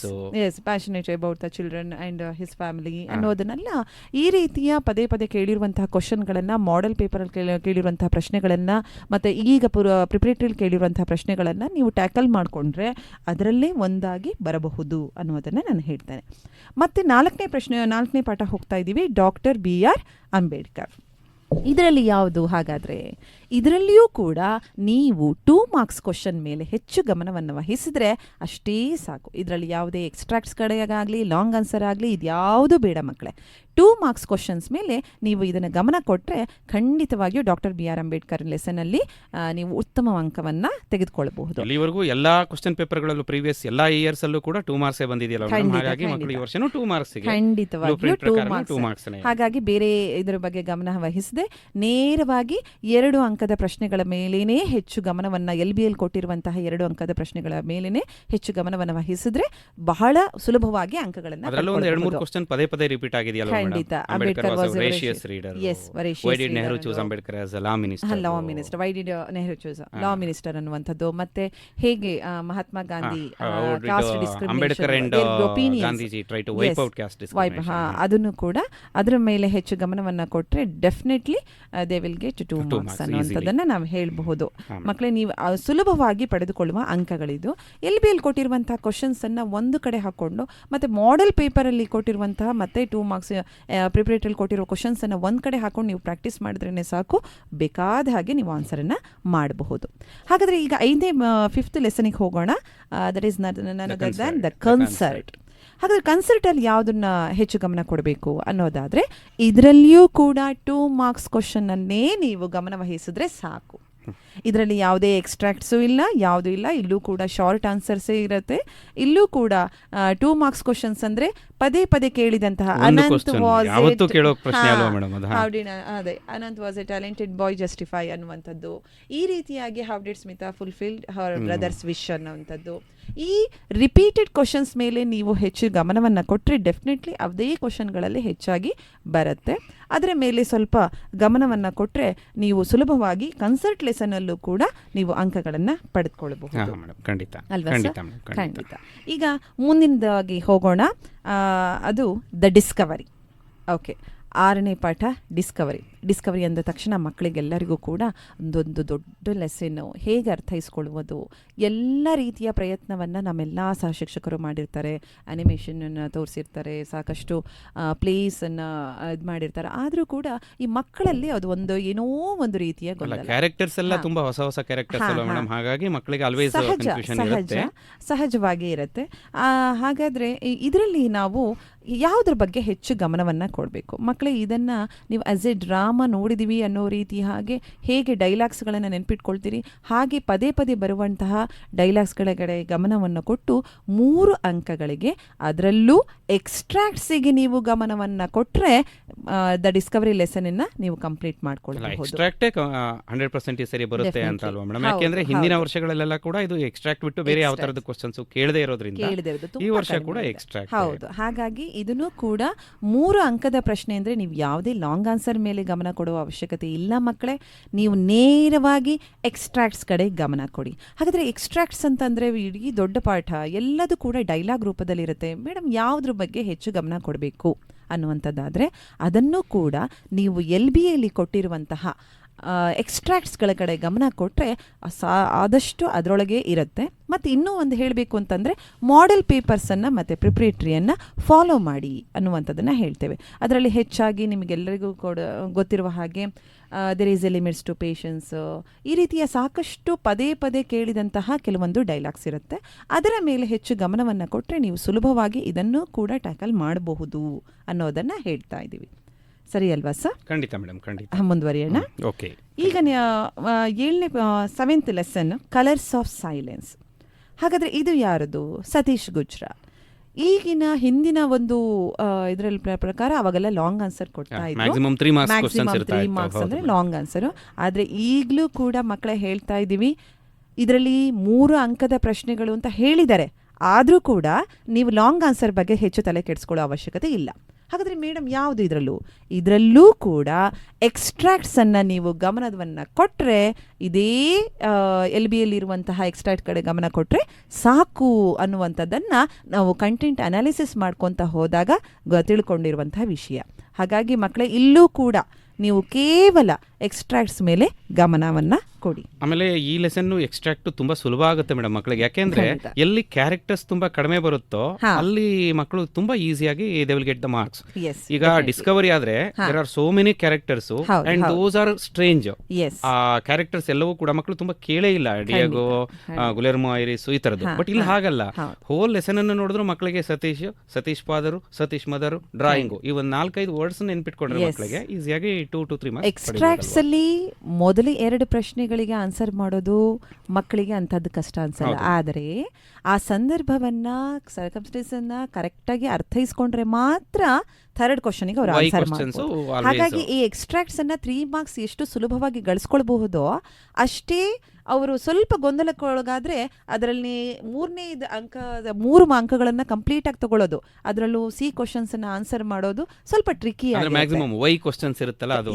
S ಅದರ ಮೇಲೆ ಸ್ವಲ್ಪ ಕಾನ್ಸಂಟ್ರೇಟ್ ಅನ್ನ ಮಾಡಿ ಅದಕ್ಕೆ ಆನ್ಸರ್ ಮಾಡುವಂಥದ್ದನ್ನ ಕಾಂಟೆಕ್ಸ್ಟ್ ಅನ್ನ ಚೆನ್ನಾಗಿ ಅರ್ಥೈಸ್ಕೊಂಡು ಅದಕ್ಕೆ ಪೂರಕವಾಗಿ ಆನ್ಸರ್ ಅನ್ನ ಬರಿಬೇಕು. ಆಗ ಮಾತ್ರ ಅವರು ಕಂಪ್ಲೀಟ್ ಮಾರ್ಕ್ಸ್ ಅನ್ನ ಪಡ್ಕೊಳ್ಳೋಕೆ ಸಾಧ್ಯ ಅನ್ನೋದನ್ನ ಹೇಳ್ತೇವೆ. ಮಕ್ಕಳಿಗೆ ತುಂಬಾ ಸುಲಭ ಅಂತ ಕೇವಲ ಯಾರಿಗೆ ಹೇಳಿದ್ರು ಅನ್ನೋದು ಮಾತ್ರ ತಿಳ್ಕೊಂಡ್ರೆ ಆಗಲ್ಲ. ಕೆಲವೊಮ್ಮೆ ಅದನ್ನೇ ಟ್ರಿಕಿಯಾಗಿ ಕ್ವಶನ್ ಅನ್ನ ಕೇಳ್ತಾ ಹೋಗ್ತಾರೆ. ಅದನ್ನು ಕೂಡ ನೀವು ಗಮನವನ್ನ ಹರಿಸಬೇಕಾಗತ್ತೆ. ಅಲ್ಲಿ ಕೊಟ್ಟಿರುವಂತಹ ಕ್ವಶನ್ ಅಲ್ಲಿಗೆ ಆನ್ಸರ್ ಇರುತ್ತೆ, ಆದರೆ ಅದನ್ನು ಅರ್ಥೈಸ್ಕೊಳ್ಳೋದ್ರೊಳಗೆ ಸ್ವಲ್ಪ ವ್ಯತ್ಯಾಸ ಆದರೂ ಅದು ಬೇರೆ ಅರ್ಥವನ್ನು ಕೊಡುವಂತಹ ಚಾನ್ಸಸ್ ಇರುತ್ತೆ. ಹಾಗಾದರೆ ಅದಕ್ಕೆ ಏನು ಮಾಡಬೇಕು? LBಯಲ್ಲಿರುವಂಥ ಕ್ವಶನ್ಸನ್ನು ನೀವು ಫಾಲೋ ಮಾಡಿದ್ರೆ ಇದು ಕಷ್ಟವೇ ಅಲ್ಲ. ಮತ್ತು ಕೊನೆಯ ಪಾಠ ಅಂತ ಹೇಳಿದರೆ ಅದು science and hope of survival. ನಮ್ಮ ಮಕ್ಕಳಿಗೆ ಇದೇನೋ ಒಂದು ರೀತಿಯ ಇಲ್ಲಿಯವರೆಗೂ ಸ್ಟೋರೀಸ್ ಕೇಳ್ಕೊತಾ ಬಂದರು, ಡ್ರಾಮಾಸ್ ಎಲ್ಲ ಕೇಳ್ಕೊತಾ ಬಂದರು, ಆದರೆ ಕೊನೆ ಲೆಸನ್ ಮಾತ್ರ ಯಾಕೆ ಈ ರೀತಿಯಾಗಿ ಕೊಟ್ಟಿದ್ದಾರೆ ಅನ್ನುವಂಥದ್ದನ್ನ ಅವರು ಮಕ್ಕಳು ಇದು ಅನ್ಕೊತಾರೆ. Science and hope of survival, why they have given such a little bit difficult ವರ್ಡ್ಸನ್ನೆಲ್ಲ ಅವರು ನೋಡ್ತಾರೆ. ಆದರೆ ಅದು ಕೂಡ ಅಂಥದ್ದಲ್ಲ. ಇದು ಕೂಡ ಏನು ಅಂದರೆ ವಿಚಾರ ಮಾಡುವಂಥದ್ದು. ತಮಗೆ ತಾವೇ ಇದನ್ನು ಸೈನ್ಸ್ ಎಷ್ಟರ ಮಟ್ಟಿಗೆ ಪೂರಕವಾಗಿದೆ, ಯಾಕೆ ಸೈನ್ಸ್ ಬೇಕು ಅನ್ನೋದ್ರ ಬಗ್ಗೆ ಹೇಳ್ತಾ ಹೋಗುವಂತಹ ಒಂದು ರೀತಿಯ ವಿಚಾರ ಮಾಡುವಂತಹ ಲೆಸನ್ ಇದು. ಇದರ ಮೇಲೆ ಯಾವುದ್ರ ಮೇಲೆ ಹೆಚ್ಚು ಗಮನ ಕೊಡಬೇಕು? ಇಲ್ಲಿವರೆಗೂ ಕೂಡ ಈ ರೀತಿಯ ಪಾಠಕ್ಕೆ ಯಾವತ್ತೂ ಕೂಡ ಲಾಂಗ್ ಆನ್ಸರ್ ಕೇಳಿಲ್ಲ. ಹಾಗಾಗಿ ಈ ಬಾರಿಯೂ ಕೂಡ ನೀವು 2 ಅಂಕದ ಪ್ರಶ್ನೆ ಅಂದರೆ 2 ಮಾರ್ಕ್ಸ್ ಕ್ವಶನ್ ಮೇಲೆ ನೀವು ಗಮನವನ್ನು ಹರಿಸಿದ್ರೆ ಬೇಕಾದಷ್ಟು ಆಯಿತು. ಅಂದರೆ ಏನರ್ಥ? 18, 19 ಅಂದರೆ 18, 19, 20 ಮತ್ತು 21 ಕ್ವಶನ್ನು 22 ಅವರಿಗೂ ಕೂಡ ನಾವು ಪ್ರೋಸ್ ಆ್ಯಂಡ್ ಪೊಯಿಟ್ರಿಯಲ್ಲಿ ಬರುತ್ತೆ. ಆದರೆ 2 ಮಾರ್ಕ್ಸ್ ಕ್ವಶನ್, 4 ಪಾಠದಿಂದ 2 ಮಾರ್ಕ್ಸ್ ಕ್ವಶನ್ ಹೌದು, ಒಂದು ಮಾತ್ರ ಪೊಯಿಟ್ರಿ ಅದು ಕೂಡ 22 ಆಗಿರುತ್ತೆ. ಹೌದು, ಅದು ಒಂದು ಪೊಯಿಟ್ರಿ ಬರುತ್ತೆ. ಅದು ನಿಮಗೆ ಪೊಯಿಟ್ರಿ ಸೆಕ್ಷನ್ ಹೇಳುವಾಗ ಸರ್ ನಿಮಗೆ ಅದರ ವಿವರಣೆಯನ್ನು ಕೊಡ್ತಾರೆ ಮಕ್ಕಳೇ. ಹಾಗಾಗಿ ನೀವು ಇಷ್ಟು ಸ್ಪಷ್ಟವಾಗಿ ಹೇಗೆ ಫೈನಲ್ ಪೇಪರಲ್ಲಿ, ಕ್ವಶನ್ ಪೇಪರಲ್ಲಿ ಯಾವ ಕ್ವಶನ್ಸಿಂದ, ಯಾವ ಪಾಠದಿಂದ ಯಾವ ರೀತಿಯಾಗಿ ಕೊಡ್ತಾರೆ ಅನ್ನೋದನ್ನು ಒಂದು ರೀತಿಯ ಡೈರೆಕ್ಟಾಗಿ ಹೇಳಿದ್ದಾರೆ ಅನ್ನೋದನ್ನು ನಾವು ನೋಡಬಹುದು. ಅದನ್ನು ಸ್ವಲ್ಪ ಅನಾಲಿಸಿಸ್ ಮಾಡಿಕೊಂಡು ಅದರ ಕ್ವಶನ್ಸನ್ನು ತುಂಬ ಈಸಿ ಇದೆ ಅಂತ ಹೇಳಿ ಅದರ ಮೇಲೆ ನೆಗ್ಲಿಜೆನ್ಸ್ ಕೂಡ ಬೇಡ. ಅದರ ಮೇಲೆ ನೀಟಾಗಿ ಅದನ್ನು ಅರ್ಥೈಸ್ಕೊಂಡು ಆನ್ಸರ್ ಮಾಡೋದ್ರ ಕಡೆ ಗಮನ ಹರಿಸಿದ್ರೆ ಸುಲಭವಾಗಿ ಒಳ್ಳೆಯ ಅಂಕಗಳನ್ನು ನೀವು ಕೂಡ ಪಡ್ಕೊಳ್ಬಹುದು ಅನ್ನೋದನ್ನು ನಾನು ಹೇಳ್ತಾ ಹೋಗ್ತಾ ಇದ್ದೀನಿ. ಅದರ ಜೊತೆಗೆ ಕೂಡ ಸಪ್ಲಿಮೆಂಟರಿ ರೀಡಿಂಗ್ ಕೂಡ ಮಕ್ಕಳೇ ಬರುತ್ತೆ ನಿಮಗೆ. ಸಪ್ಲಿಮೆಂಟರಿ ರೀಡಿಂಗ್ ಹಾಗಾದರೆ ಹೇಗೆ? ಇಲ್ಲಿ ನೀವು ತಲೆ ಕೆಡಿಸ್ಕೊಳ್ಳುವಂಥ ಅವಶ್ಯಕತೆನೇ ಇಲ್ಲ. ಮೊದಲಿಂದಲೂ ಕೂಡ ಒಂದೇ ರೀತಿಯ ಅಂಕಗಳ ಮೇಲೆ ಈ ಸಪ್ಲಿಮೆಂಟರಿ ರೀಡಿಂಗ್ ನಿಂತಿರುತ್ತೆ. ಹಾಗಾದರೆ ಯಾವುದಿದೆ? ಮೊದಲನೇದಾಗಿ ನೀವು ನಾರಾಯಣಪುರ ಇನ್ಸಿಡೆಂಟ್ ನೋಡ್ತೀರಾ, ಎರಡನೇದಾಗಿ on top of the world ನೋಡ್ತೀರಾ, ನೆಕ್ಸ್ಟ್ ಮೂರನೇದಾಗಿ ಗ್ರೇಟ್ ಮಾರ್ಟಿಯರ್ ಎವರ್ ಚೆರಿಶ್ಡ್, ಮತ್ತೆ 4ನೇದಾಗಿ ದ ಬರ್ಡ್ ಆಫ್ ಹ್ಯಾಪಿನೆಸ್. ಹಾಗಾದ್ರೆ ಈ 4 ಪಾಠಗಳಲ್ಲಿ ಯಾವ ರೀತಿಯಾಗಿರುತ್ತೆ ಮಕ್ಕಳೇ? ನೇರವಾಗಿ ಹೇಳ್ತಾ ಇದ್ದೀನಿ ಕೇಳಿ. 23rd ಮತ್ತು 24th ಕ್ವಶನ್ ಸಪ್ಲಿಮೆಂಟರಿ ರೀಡಿಂಗ್ಗೆ ಆಗಿರುತ್ತೆ. ಸೊ ಇಷ್ಟು ಡೈರೆಕ್ಟ್ ಆಗಿ ನಾವು ತಿಳ್ಕೊಳ್ಬಹುದು. ಅದರಲ್ಲೂ 23rd ಅಂದ್ರೆ Narayanpur incident on top of the world ಇರುತ್ತಲ್ವಾ ಮೇಡಮ್? ಹಾಗೆ 24th ಗ್ರೇಟ್ ಮಾರ್ಟಿಯರ್ ಎವರ್ ಚೆರಿಶ್ಡ್. ಖಂಡಿತ ಇಲ್ಲೂ ಕೂಡ ನಿಮಗೆ ಚಾಯ್ಸಿಂಗ್ ಇದೆ. 23rd ಮತ್ತು 24th ಕ್ವಶನ್ ಏನಾಗಿರುತ್ತೆ ನಿಮಗೆ ಚಾಯ್ಸ್ 23rd ಕ್ವಶನಲ್ಲಿ 2 ಪಾಠ ಚಾಯ್ಸಿಂಗ್ ಇರುತ್ತೆ, ನಾರಾಯಣಪುರ ಇನ್ಸಿಡೆಂಟು ಮತ್ತೆ on top of the word ಡಿಕ್ಕಿ ಡೋಲ್ಮಾದು. ಇವರ ಎರಡರಲ್ಲಿ ಯಾವುದಾದ್ರೂ ಒಂದನ್ನು ನೀವು ಕೂಡ ಪರ್ಫೆಕ್ಟ್ ಮಾಡ್ಕೊಂಡ್ಬಿಟ್ರೆ ಸುಲಭವಾಗಿ ಆನ್ಸರನ್ನು ಮಾಡಬಹುದು. ಹಾಗೇನೆ 24th ಕ್ವಶನ್ನಲ್ಲೂ ಕೂಡ ನಿಮಗೆ ಎ ಗ್ರೇಟ್ ಮಾರ್ಟಿಯರ್ ಎವರ್ ಚೆರಿಶ್ಡ್ ಅಂದ್ರೆ ಹನೀಫ್ ಅವ್ರದ್ದು, ಹಾಗೇನೆ ದ ಬೋರ್ಡ್ ಆಫ್ ಹ್ಯಾಪಿನೆಸ್ ವಾಂಜಿಯಾದು. ಇವೆರಡು ಪಾಠದಲ್ಲಿ ಯಾವುದಾದ್ರೂ ಒಂದು ಪಾಠದನ್ನ ಪರ್ಫೆಕ್ಟ್ ಆಗಿ ನೀವು ಕಲ್ತ್ರಿ ಅಂತ ಅಂದ್ರೆ ಡೆಫಿನೆಟ್ಲಿ ನೀವು 24th ಕ್ವಶನ್ ಅನ್ನ ಸುಲಭವಾಗಿ ಟ್ಯಾಕಲ್ ಮಾಡ್ಬೋದು. ಇಷ್ಟು ಪ್ರಶ್ನೆಗಳೇ ನೇರವಾಗಿ ಇಂಥ ಪ್ರಶ್ನೆಗೆ ಇಂಥ ಪಾಠವನ್ನದ ಕ್ವಶನ್ನೇ ಕೊಡ್ತಾರೆ ಅಂತ ಹೇಳ್ತಾ ಇದ್ದಾರೆ ಅಂತಂದ್ರೆ ಇದಕ್ಕಿಂತ ನಿಮಗೆ ಸುಲಭ ಮಾರ್ಗ ಇನ್ಯಾವುದೂ ಇಲ್ಲ. ಬಹಳ ಸುಲಭವಾಗಿ ನೀವು ಆನ್ಸರನ್ನು ಮಾಡೋದಕ್ಕೆ ನೇರವಾಗಿ ಡೈರೆಕ್ಟಾಗಿ ಅದೇ ಕ್ವಶನ್ ನಂಬರನ್ನು ಹಾಕಿ ನೀವು ಬರಿತಾನು ಹೋದರೂ ಕೂಡ ಅಂಕಗಳನ್ನು ಹೆಚ್ಚು ತಗೊಳ್ಳೋದಕ್ಕೆ ಬಹಳ ಸುಲಭವಾದ ಮಾರ್ಗಗಳು ಇದೆ. ಹಾಗಾದರೆ ಪೊಯಿಟ್ರಿ ಸೆಕ್ಷನ್ನಲ್ಲೂ ಕೂಡ ಇದೇ ರೀತಿಯಾಗಿದೆ ಮಕ್ಕಳೇ. ಯಾವ ಕ್ವಶನ್ನಲ್ಲಿ ಯಾವ ಪಾಠದಿಂದನೇ ಯಾವ ಪ್ರಶ್ನೆ ಯಾವ ಪಾಠದಿರುತ್ತೆ ಅನ್ನೋದನ್ನು ನೇರವಾಗಿ ಹೇಳಿರುವಂಥದ್ದು ಯಾವುದು ಅನ್ನೋದನ್ನು ಈಗ ರಾಘವೇಂದ್ರ ಸರ್ ಹೇಳ್ತಾರೆ. ಖಂಡಿತ ಮೇಡಮ್, ತುಂಬ ವಿಸ್ತೃತವಾಗಿ ಈ ವರ್ಷದ ಒಂದು ಮಾಡೆಲ್ ಕ್ವಶನ್ ಪೇಪರ್ ಹೇಗಿರುತ್ತೆ ಅನ್ನೋದನ್ನು ನೀವು ತುಂಬ ಸವಿಸ್ತರವಾಗಿ ಮಕ್ಕಳಿಗೆ ಮನಮುಟ್ಟೋ ರೀತಿಯಲ್ಲಿ ಹೇಳಿದ್ದೀರಾ. ಪ್ರೋಸ್ ಸೆಕ್ಷನನ್ನು ನೀವು ಹೇಳಿರೋದ್ರಿಂದ ಈಗ ನಾನು ಪೊಯಿಟ್ರಿ ಸೆಕ್ಷನ್ನಲ್ಲಿ ಮಕ್ಕಳ ಪ್ರೋಸ್ ಸೆಕ್ಷನಲ್ಲಿ ಮೇಡಮು ಯಾವ್ಯಾವ ಲೆಸನ್ನಲ್ಲಿ ಯಾವ್ಯಾವ ಟೈಪ್ ಕ್ವಶನ್ಸ್ ಬರುತ್ತೆ ಅಂತ ಹೇಳಿದ್ದಾರೆ ಮೇಡಮ್ ಅವರು. ಈಗ ನಾನು I am going to tell you about poetry section, particularly ಯಾವ ಪೊಯಮಲ್ಲಿ ಯಾವ ಕ್ವಶನ್ ಬರುತ್ತೆ ಅನ್ನೋದನ್ನು ನಾವು ಹೆಚ್ಚು ಕಡಿಮೆ 99% ಗೆಸ್ ಮಾಡಿಬಿಡ್ಬೋದು, ಪರ್ಟಿಕ್ಯುಲರ್ಲಿ ಫ್ರಮ್ ಪೊಯಿಟ್ರಿ ಸೆಕ್ಷನ್. ಅದರಲ್ಲೂ the first poem is grandma climbs a tree. ಇದನ್ನು ನಾನು ಬಾಯ್ಬಿಟ್ಟು ಹೇಳೋ ಅವಶ್ಯಕತೆ ಇಲ್ಲ, ನಿಮ್ಗೆ ಆಲ್ರೆಡಿ ಗೊತ್ತಿದೆ. ಯಾಕೆ ಅಂದರೆ ಯಾವಾಗ ಗ್ರ್ಯಾಂಡ್ ಮಾ ಕ್ಲೈಮ್ಸ್ ಎ ಟ್ರೀ ಅನ್ನುವಂಥ ಲೆಸನ್ನು ನಮಗೆ ಸಿಲೆಬಸ್ಸಲ್ಲಿ ಬಂತೋ ಅವತ್ತಿಂದನೂ ಕೂಡ ಅದು ಲಾಂಗ್ ಆನ್ಸರು 3 or 4 ಮಾರ್ಕ್ಸಿಗೆ ಇದ್ದೇ ಇರುತ್ತೆ. ಲಾಸ್ಟ್ ಇಯರ್ 3 ಮಾರ್ಕ್ಸಿಗೆ ಕೇಳಿದ್ರು, ಬಟ್ ಈ ವರ್ಷ 100% it will be for 4 marks. ಅದರಲ್ಲೂ ಕ್ವಶನ್ ನಂಬರ್ 36. ಕ್ವಶನ್ ನಂಬರ್ 36 ಅಂದರೆ ನೀವು ಯೋಚನೆ ಮಾಡೋದಕ್ಕೂ ಹೋಗಬೇಡಿ, ಆಪ್ಷನ್ ಇರುತ್ತೆ 3, ಆದರೂ grandma climbs a tree 100% 36 question ಇರುತ್ತೆ. ಸೊ ಇದು ಮಕ್ಕಳು ಈಗಲೇ ಗುರ್ತಾಕೊಂಬಿಡಿ, question number 36 grandma climbs a tree. Next ಅದು ಸಮ್ಮರಿ. Next let's move to the second poem. Second poem is quality of mercy. ಇದು ಕೂಡ ನೀವು ಆಲ್ರೆಡಿ ಮೆಮೊರೈಸೇಷನ್ ಮಾಡಿ ಮಾಡಿ ಮಾಡಿ ಮಾಡಿ ನಿಮಗೆ ಆಲ್ರೆಡಿ ಫಿಕ್ಸ್ ಆಗಿಬಿಟ್ಟಿರ್ತೀರಾ. ಇದು ಮೆಮೊರೈಸೇಷನ್ಗೆ ಇರುತ್ತೆ. ಓನ್ಲಿ 3 ಸ್ಟ್ಯಾಂಜಸ್, 3 ಸ್ಟ್ಯಾಂಜಸ್ ಇದೆ. 3 ಸ್ಟ್ಯಾಂಜಸನ್ನು ಮಕ್ಕಳು ಕರೆಕ್ಟಾಗಿ ಕಲ್ತಿದ್ದೀರಾ ಅಂದರೆ ಖಂಡಿತವಾಗಿ you will get 4 marks. So ಅಲ್ಲೂ ಕೂಡ ನಿಮಗೆ ಚಾಯ್ಸ್ ಇದೆ. ಮೆಮೊರೈಸೇಷನ್ ಕ್ವಶನ್ ನಂಬರ್ 34 34ನೇ ಪ್ರಶ್ನೆ ಅಂದರೆ ಅಲ್ಲಿ ನಿಮಗೆ ಪದ್ಯ ಇರುತ್ತೆ, ಪೊಯಮ್ ಮೆಮೊರೈಸೇಷನ್ ಇರುತ್ತೆ, 4 ಮಾರ್ಕ್ಸ್ ಕೂಡ ಇರುತ್ತೆ. ಆಮೇಲೆ you have to write only 4 lines. ಇದು ನೆನ್ಪಿಟ್ಕೊಳ್ಳಿ ಮಕ್ಕಳೇ, 4 ಲೈನನ್ನು ಬರೆದ್ರೆ 4 ಮಾರ್ಕ್ಸ್ ಸಿಗುತ್ತೆ. 3 ಸ್ಟ್ಯಾಂಜವನ್ನು ನೀವು ಕಲ್ತು ಬಿಟ್ರಿ ಅಂದರೆ ಅದ್ರ ಜೊತೆಗೆ ಆಪ್ಷನ್ ಕೂಡ ಇರುತ್ತೆ. 7th ಅಂದ್ರೆ ಕ್ವಾಲಿಟಿ ಆಫ್ ಮರ್ಸಿಲಿ ನೀವು ಹೇಳ್ತಾ ಇರೋದು ಸರ್, ಮೊದಲನೇದು 2 5 ಲೈನ್ಸ್ ಇರುತ್ತೆ, ಕೊನೆಯದು ಅಲ್ಲ, ಮಕ್ಕಳು ಬರಿಬೇಕಾಗಿರೋದು 4 ಲೈನ್ಸ್. ಆ 5 ಲೈನ್ಸ್ ಇದ್ರೂ ಕೂಡ ಅದರಲ್ಲಿ 4 ಲೈನ್ಸ್ ಕೊಡ್ತಾರೆ ಅವರು. ಹಾಗಾಗಿ ಮಕ್ಕಳು ತುಂಬಾ ಸುಲಭವಾಗಿ ಈ ಮಾರ್ಕ್ಸ್ ಅನ್ನ ತಗೋಬಹುದು. ಆಪ್ಷನ್ ಕೂಡ ಇರುತ್ತೆ ಮಕ್ಕಳ. ಆದರೆ ಅಟ್ಲೀಸ್ಟ್ ನೀವು ಕ್ವಾಲಿಟಿ ಆಫ್ ಮರ್ಸಿನ 100% ಆಗಿ 3 ಸ್ಟ್ಯಾಂಜಸ್ ಏನಿದೆ ಅದನ್ನ 14 ಲೈನ್ಸ್ ಕಲ್ತ್ಬಿಟ್ಟಿದ್ರಿ ಅಂದರೆ ನೀವು ಬೇರೆ ಆಪ್ಷನ್ ಬಗ್ಗೆ ಯೋಚನೆ ಮಾಡೋ ಅವಶ್ಯಕತೆನೇ ಇಲ್ಲ. You will get easily 4 marks. Next third poem is I am the land. I am the land ಇಷ್ಟು ವರ್ಷ ಸಮರಿ ಹಾಗೆ ಅದನ್ನು ಕೇಳ್ತಾ ಇದ್ರು ಮೇಡಮ್. ಆದರೆ ಈ ವರ್ಷ ಡೆಫಿನೆಟ್ ಆಗಿ ನಮಗೆ ಗೊತ್ತಾಗಿದೆ ದಟ್ ಈಸ್ ಫಾರ್ 2 ಮಾರ್ಕ್ಸ್. 2 ಮಾರ್ಕ್ಸಿನ question 100% poetry section question number 22. 22ನೇ ಕ್ವಶನ್ ಮಕ್ಕಳ ಫಿಕ್ಸ್ ಆಗಿಬಿಡಿ ಮೈಂಡಲ್ಲಿ. ಕ್ವಶನ್ ನಂಬರ್ 22 ಮೊನ್ನೆ ಒಂದು ಕನ್ಫ್ಯೂಸ್ ಆಗೋ ರೀತಿ ಕ್ವಶನ್ ಬಂತು ಮೇಡಮ್. ಮಕ್ಕಳು ಆಮೇಲೆ ಸರ್ ಇದು ಯಾವ ಲೆಸನ್ನು ಅನ್ನೋ ಮೊದಲು ಕನ್ಫ್ಯೂಷನ್ ಇತ್ತು. ಆದರೆ ಮೊದಲೇ ಹೇಳ್ಬಿಟ್ಟಿದ್ದೆ ನಾನು. ಕ್ವಶನ್ ನಂಬರ್ 22 ನಿಮಗೆ ಲ್ಯಾಂಡ್ ಅಂತ ಬರ್ಬೋದು ಅಥವಾ ಮರಿನಾಡಿ ಬೆಲೆಜೆಂಟ ಅಂತ ಬರ್ಬೋದು. ಆ ವರ್ಡ್ಸ್ ಬಂದ್ರೆ ನಿಮ್ಗೆ ಐ ಆಮ್ ದ ಲ್ಯಾಂಡ್ ಬರೀರಿ ಅಂತ. ಆದರೆ ಮೊನ್ನೆ ಸೆಕೆಂಡ್ ಪ್ರಿಪರೇಟರಿಯಲ್ಲಿ ಅಲ್ಲಿ ಲ್ಯಾಂಡು ಇಲ್ಲ, ಮರಿನಾಡಿ ಬೆಲೆಜೆಂಟ ಕೂಡ ಇಲ್ಲ, ಜಸ್ಟ್ ಪೊಯೆಟ್ ಅಂತ ಇದೆ ಅಷ್ಟೇ. ಮಕ್ಕಳು ಕನ್ಫ್ಯೂಷನ್ ಆಗಲಿಲ್ಲ. ಫಸ್ಟ್ ಬಿಗಿನಿಂಗ್ ಅಲ್ಲಿ ಯಾವುದು ಅಂತ ಕನ್ಫ್ಯೂಷನ್ ಆದ್ರು, ಬಟ್ ಆಮೇಲೆ ಅವ್ರಿಗೆ ಆಲ್ರೆಡಿ ಗೊತ್ತಿತ್ತು ಕ್ವಶನ್ ನಂಬರ್ 22 ಅಂದ್ರೆ ಐ ಆಮ್ ದ ಲ್ಯಾಂಡ್ ಬರೀಬೇಕು. ಸೊ ಅಷ್ಟು ಈಸಿ ಇರುತ್ತೆ ಮಕ್ಕಳ. Question number 22 I am the land. ನೀವು ಹೇಳ್ತಾ ಇರೋದು ಇಲ್ಲಿ ಯಾವುದೇ ಕನ್ಫ್ಯೂಷನ್ಗೆ ಚಾನ್ಸೇ ಇಲ್ಲ. 22nd question I am the land ಇರುತ್ತೆ.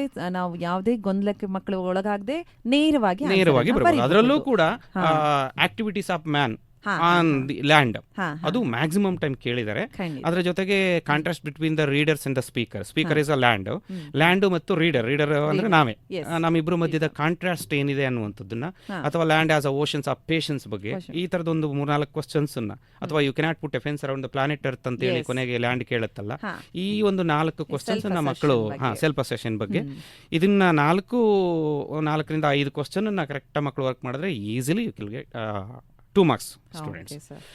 Then the 4th one, song of India.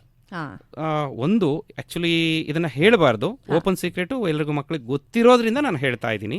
Song of India is for long answer, question number 36, 4 marks ಬರುತ್ತೆ. ಈಗ ಮಕ್ಕಳ ನೀವು ಗ್ರ್ಯಾಂಡ್ ಮಾರ್ಕ್ ಕ್ಲೈಮ್ ಸಿಟ್ರಿ 100% ಕಲ್ತಿದ್ದೀರಾ ಅಂದ್ರೆ you can leave that song of India. Song of India ನೀವು ಬಿಟ್ಟು ಬಿಡಬಹುದು. Song of India ಅವಕಾಶ ಇದೆ ಈ ಸಲ, ತುಂಬಾ ಒಳ್ಳೆಯ ಅವಕಾಶ. ಸಾಂಗ್ ಆಫ್ ಇಂಡಿಯಾ ನಮಗೊಂದು ಪೊಯಮೇ ಇಲ್ಲ ಅಂತ ಬೇಕಾದ್ರೂ ಈಗ ಸ್ಟಾಪ್ ಮಾಡೋದಕ್ಕೆ ಅವಕಾಶ ಇದೆ. ಬಟ್ ಸ್ಟಾಪ್ ಮಾಡಬೇಡಿ, ವಂಡರ್ಫುಲ್ ಪೊಯಮ್, ಬ್ಯೂಟಿಫುಲ್ ಆಗಿರೋ ಪೊಯಮ್. ಆದ್ರೆ ಗ್ರ್ಯಾಂಡ್ ಮಾರ್ಕ್ ಕ್ಲೈಮ್ ಸಿಟ್ರಿ ಯಾರಿಗೆ ಕಲಿಯಕ್ಕೆ ಕಷ್ಟ ಅನ್ಸುತ್ತೆ ಅವರು ಸಾಂಗ್ ಆಫ್ ಇಂಡಿಯಾಕ್ಕೆ ಹೋಗ್ಬೋದು. ಇಲ್ಲ, ಸಾಂಗ್ ಆಫ್ ಇಂಡಿಯಾದಲ್ಲೇ ಅವರು ಪರ್ಫೆಕ್ಟ್ ಇದ್ದಾರೆ, ಪರ್ಫೆಕ್ಟ್ ಇದ್ದಾರೆ ಅಂದ್ರೆ ಅದನ್ನೇ ಕಲಿಬಹುದು, ಏನು ತೊಂದರೆ ಇಲ್ಲ. ಬಟ್ ಆಪ್ಷನ್ ಇದೆ, ಒಂದು ಆಪರ್ಚುನಿಟಿ ಇದೆ ಅಂತ ಮಕ್ಕಳಿಗೆ. ಅಂದ್ರೆ ನೀವು ಹೇಳ್ತಾ ಇರೋದು 36th ಕ್ವಶನ್ ಅಲ್ಲಿ 3 poems ಸಮರಿಯನ್ನ ಕೊಡ್ತಾರೆ. ಒಂದು ಗ್ರ್ಯಾಂಡ್ ಮಾರ್ಕ್ ಕ್ಲೈಮ್ ಸಿಟ್ರಿ ಇದೆ, ಇನ್ನೊಂದು ಸಾಂಗ್ ಆಫ್ ಇಂಡಿಯಾ ಇದೆ, ನೆಕ್ಸ್ಟ್ ಇನ್ನೂ ಒಂದು ಬರುತ್ತೆ, ಅದನ್ನ ನಾನು ಆಮೇಲೆ ಹೇಳ್ತೀನಿ. This is about song of India madam. 4 marks ಮಾತ್ರ, ಬೇರೆ ಯಾವುದು ಮಕ್ಕಳು ಯೋಚನೆ ಮಾಡೋ ಅವಶ್ಯಕತೆ ಇಲ್ಲ. ಎಕ್ಸ್ಟ್ರಾಕ್ಟ್ 2 marks ಏನು ಯೋಚನೆ ಮಾಡುವಾಗಿಲ್ಲ, 4 marks ಇರುತ್ತೆ. Next George poem 2. George poem 2 ಪ್ರತಿ ವರ್ಷ ಅದು ಕೂಡ ಲಾಂಗ್ ಆನ್ಸರಿಗೆ ಕೇಳ್ತಾ ಇದ್ದಾರೆ. ಈ ವರ್ಷನೂ ಲಾಂಗ್ ಆನ್ಸರೇ, ಆದರೆ ಮಕ್ಕಳಿಗೆ ತುಂಬ ಚೆನ್ನಾಗಿ ನೆನ್ಪಿಟ್ಕೊಳ್ಳಿ. ಕ್ವಶನ್ ನಂಬರ್ 26 3 marksಗೆ ಈ ವರ್ಷ ಜಾರ್ಜ್ ಪೊಯಮ್ ಸಮ್ಮರಿಯನ್ನ ಮಕ್ಕಳು ಕಲ್ತ್ರೆ ಸಾಕಾಗುತ್ತೆ. ಹಾಗಾದ್ರೆ 26th ಅಂತ ಹಾಕೊಂಡು ಜಾರ್ಜ್ ಪೊಯಮ್ ಸಮ್ಮರಿಯನ್ನ ಬರಿತಾ ಹೋದ್ರೆ ಸಾಕು. 26th ಅಂತ ಬಂತು, ಮಕ್ಕಳು ಬೇರೆ ಏನು ಯೋಚನೆ ಮಾಡೋದು ಬೇಡ, ಜಾರ್ಜ್ ಪೊಯಮ್ ಸಮ್ಮರಿ ಬರೆದ್ರೆ ಮುಗಿತು. ಒಳ್ಳೆ ಅವಕಾಶ ಮಕ್ಕಳಿಗೆ. ಖಂಡಿತ ಮೇಡಮ್, ಖಂಡಿತ. So this is about George poem 2. Next ನಾವು ಬ್ಯಾಲೆಡ್ ಆಫ್ ದ ಟೆಂಪೆಸ್ಟ್ಗೆ ಹೋಗೋದಾದ್ರೆ 6th ballad of the tempest. Again this is also for long answer, question number 36. ಈಗ 36 ಅಲ್ಲಿ 3 ಅಂತ ಮೇಡಮ್ ಆಗಲೇ ಹೇಳಿದ್ರಲ್ಲ, ಒಂದು ಗ್ರ್ಯಾಂಡ್ ಮಾರ್ಕ್ ಕ್ಲೈಮ್ ಸಿಟ್ರಿ ಇದೆ, ಇನ್ನೊಂದು ಸಾಂಗ್ ಆಫ್ ಇಂಡಿಯಾ ಇದೆ, and ballad of the tempest ಕೂಡ ಸಮ್ಮರಿ ಇದೆ. ಈ 3 ಕೂಡ ಲಾಂಗ್ ಆನ್ಸರಿಗೆ ಮಾತ್ರ ಇರುತ್ತೆ, ಬೇರೆ ಯಾವ ತರದ ಮೆಮೊರೈಸೇಷನ್ ಇಲ್ಲ, 2 marks ಇಲ್ಲ, ಎಕ್ಸ್ಟ್ರಾಕ್ಟ್ ಇಲ್ಲ, 3 marks ಕೂಡ ಇಲ್ಲ, only for 4 marks. So ballad of the tempest ತುಂಬಾ ಚೆನ್ನಾಗಿದ್ದಾರೆ ಮಕ್ಕಳು. They are so good in ballad of the tempest. ಅಂದ್ರೆ they can leave grandma claim a tree or song of India, ಇದನ್ನೊಂದನ್ನೇ ಓದ್ಬೋದು. ಇಲ್ಲ ಅಂದ್ರೆ ಗ್ರ್ಯಾಂಡ್ ಮಾರ್ಕ್ ಕ್ಲೈಮ್ ಸಿಟ್ರಿ ನಾವು perfect ಆಗಿದ್ದೀನಿ ಅಂದ್ರೆ ಹೇಗೆ ಸಾಂಗ್ ಆಫ್ ಇಂಡಿಯಾವನ್ನ ಬಿಡೋದಕ್ಕೆ ಮಕ್ಕಳಿಗೆ ಅವಕಾಶ ಇತ್ತೋ, they can leave even ballad of the tempest. So ಇದನ್ನ 4 marks ಕಾನ್ಸಂಟ್ರೇಟ್ ಮಾಡಬಹುದು ಮೇಡಮ್. ಇನ್ನು ನೆಕ್ಸ್ಟ್ ಬ್ಲೈಂಡ್ ಬಾಯ್. ಇದು ಕೂಡ ಮೆಮೊರೈಸೇಷನ್ ಇರುತ್ತೆ, ಹೇಗೆ just like quality of mercy. Question number 34 ಅಲ್ಲಿ ಕ್ವಾಲಿಟಿ ಆಫ್ ಮರ್ಸಿ ಜೊತೆಗೆ ಬ್ಲೈಂಡ್ ಬಾಯ್ ಕೂಡ ಚಾಯ್ಸ್ ಇರುತ್ತೆ. ಮಕ್ಕಳಿಗೆ ಇಲ್ಲೊಂದು ಏನು ಅಂದ್ರೆ quality of mercy 3 stanza 14 line ಕಲಿಬಹುದು, ಆದ್ರೆ there are some difficult words, new words. ಆಮೇಲೆ ಪ್ರತಿ ಲೈನ್ ಕೂಡ ಲೆಂಗ್ತಿ ಆಗಿದೆ, ಪಂಕ್ಚುಯೇಷನ್ ಮಾರ್ಕ್ಸ್ ತುಂಬಾ ಇದೆ ಸರ್, ಅದೆಲ್ಲ ಕಷ್ಟ ಆಗುತ್ತೆ. ಆ ಲೆಂಗ್ತಿ ಆಗಿರೋ ಲೈನ್ ಕಲಿಯಕ್ಕಾಗಲ್ಲ. ಮೈಟಿಯೆಸ್ಟ್ ಅನ್ನೋ ವರ್ಡ್ ಸ್ಪೆಲ್ಲಿಂಗು ಕಲಿಯೋದೇ ಕಷ್ಟ ಸರ್, ಸೆಫ್ಟರ್ ಅಂತ ಬರೆಯೋದು ಕಷ್ಟ ಸರ್. ಅಂದವರಿಗೆ blind boy is very easy. ಆದ್ರೆ 5 ಸ್ಟ್ಯಾಂಜಾಸ್ ಇದೆ. 5 ಸ್ಟ್ಯಾಂಜಾಸ್ ಇದ್ರು ಕೂಡ ತುಂಬಾ ಅವರ ರೆಗ್ಯುಲರ್ ಏನು ಸ್ಪೀಚ್ ಮಾತಾಡ್ತಾರಲ್ಲ, ಆ ರೆಗ್ಯುಲರ್ ಸಾಂಗ್ ರೀತಿಯಲ್ಲಿ ಅದನ್ನ ಯೂಸ್ ಮಾಡ್ಕೊಳ್ತಾ ಕಲಿಯೋದಕ್ಕೆ ಹೆಲ್ಪ್ ಆಗುತ್ತೆ. ಸೊ ದೇ ಕ್ಯಾನ್ ಏನು go for that blind boy. Blind boy ಕೂಡ ಈಸಿ ವರ್ಡ್ಸ್ ಇದೆ, ಹಾಗಾಗಿ ಮಕ್ಕಳು ತುಂಬಾ ಸುಲಭವಾಗಿ ಪೊಯಮ್ ಅಲ್ಲಿ ಯಾವುದೇ ತಪ್ಪಿಲ್ಲದೆ ಪೂರ್ತಿ 4 marks 4 marks ತಗೊಳಕ್ಕೆ ಒಳ್ಳೆ ಲೈನ್ಸ್ ಇಂದ ಒಂದು ಸ್ಟ್ಯಾಂಜಾ ಇರೋದ್ರಿಂದ ಅಷ್ಟೇ ಕ್ಲೀನ್ ಆಗಿ ಕಲಿಬಹುದು. ಸೊ ನೋಡಿ ಮಕ್ಕಳ, you can go for quality of mercy for question number 34. ಅದು ಕಷ್ಟ ಆಯ್ತಾ, you can go for blind boy. ಕೆಲವೊಮ್ಮೆ ಮಕ್ಕಳಿಗೆ ಅನ್ಸುತ್ತೆ ಮೊದಲೇ ಕಲ್ತಿದ್ ಕ್ವಾಲಿಟಿ ಆಫ್ ಮರ್ಸಿ ಇರುತ್ತಲ್ಲ ಅದು ಸುಲಭ ಇದೆಯೇನೋ ಅಂತ. ಆದ್ರೆ ಇಲ್ಲಿ ಕೆಲವೊಮ್ಮೆ ಮಕ್ಕಳು ಏನ್ ತಪ್ಪು ಮಾಡ್ಬಿಡ್ತಾರೆ ಅಂತಂದ್ರೆ 4 marks ಕೊಟ್ಟಿದ್ದಾರೆ ಅಂದ್ರೆ ಅವ್ರು ಹೇಗ್ ಬರೆದ್ರು ಅದಕ್ಕೆ ಅಂಕಗಳನ್ನ ಪೂರ್ತಿಯಾಗಿ ಕೊಡೋದಿಲ್ಲ. ಪಂಕ್ಚುಯೇಷನ್ ಮಾರ್ಕ್ಸ್ ಆಗ್ಲಿ ಮತ್ತೆ ಸ್ಪೆಲ್ಲಿಂಗ್ ಆಗ್ಲಿ ಎಲ್ಲದೂ ಕೂಡ ತುಂಬಾ ಇಂಪಾರ್ಟೆಂಟ್ ಆಗುತ್ತೆ.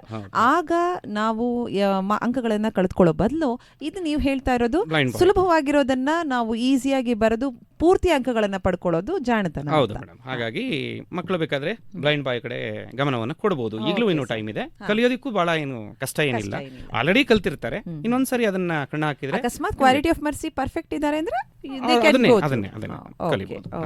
Next the last poem is after outer space tomorrow morning. This is also a wonderful poem. ತುಂಬಾ ಚೆನ್ನಾಗಿದೆ. ನಾವೇ ಒಂದ್ಸರಿ ಸ್ಪೇಸ್ಗೆ ಹೋಗಿ ಬಂದಷ್ಟು ಎಕ್ಸ್ಪೀರಿಯನ್ಸ್ ಕೊಡುವಂತ ಅದ್ಭುತವಾದಂತಹ ಪೊಯಮ್. Norman Nicholson ಬರೆದಿರುವಂತದ್ದಲ್ವಾ.